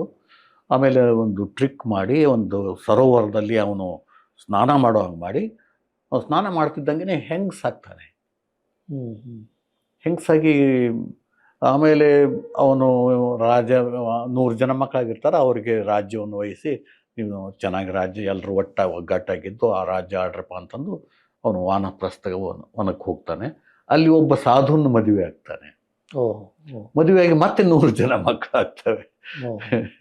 ಆಮೇಲೆ ಅವ್ರನ್ನ ಕರ್ಕೊಂಬಂದು ಇವರ ಮೊದಲಿನ ಮಕ್ಕಳ ಜೊತೆಗೇ, ನೋಡು ಇವರು ನಿನ್ನ ತಮ್ಮಂದರು, ನಿಮ್ಮದು ಸ್ಟ್ರೆಂಗ್ತ್ ಹೆಚ್ಚಾಯಿತು, 200 ಜನ ಆದ್ರಿ, ನೀವು ರಾಜ್ಯ ವಿಸ್ತರಿಸ್ಕೊಂಡು ಚೆನ್ನಾಗಿ ಆಡಳಿತ ಮಾಡಿ ಅಂತ.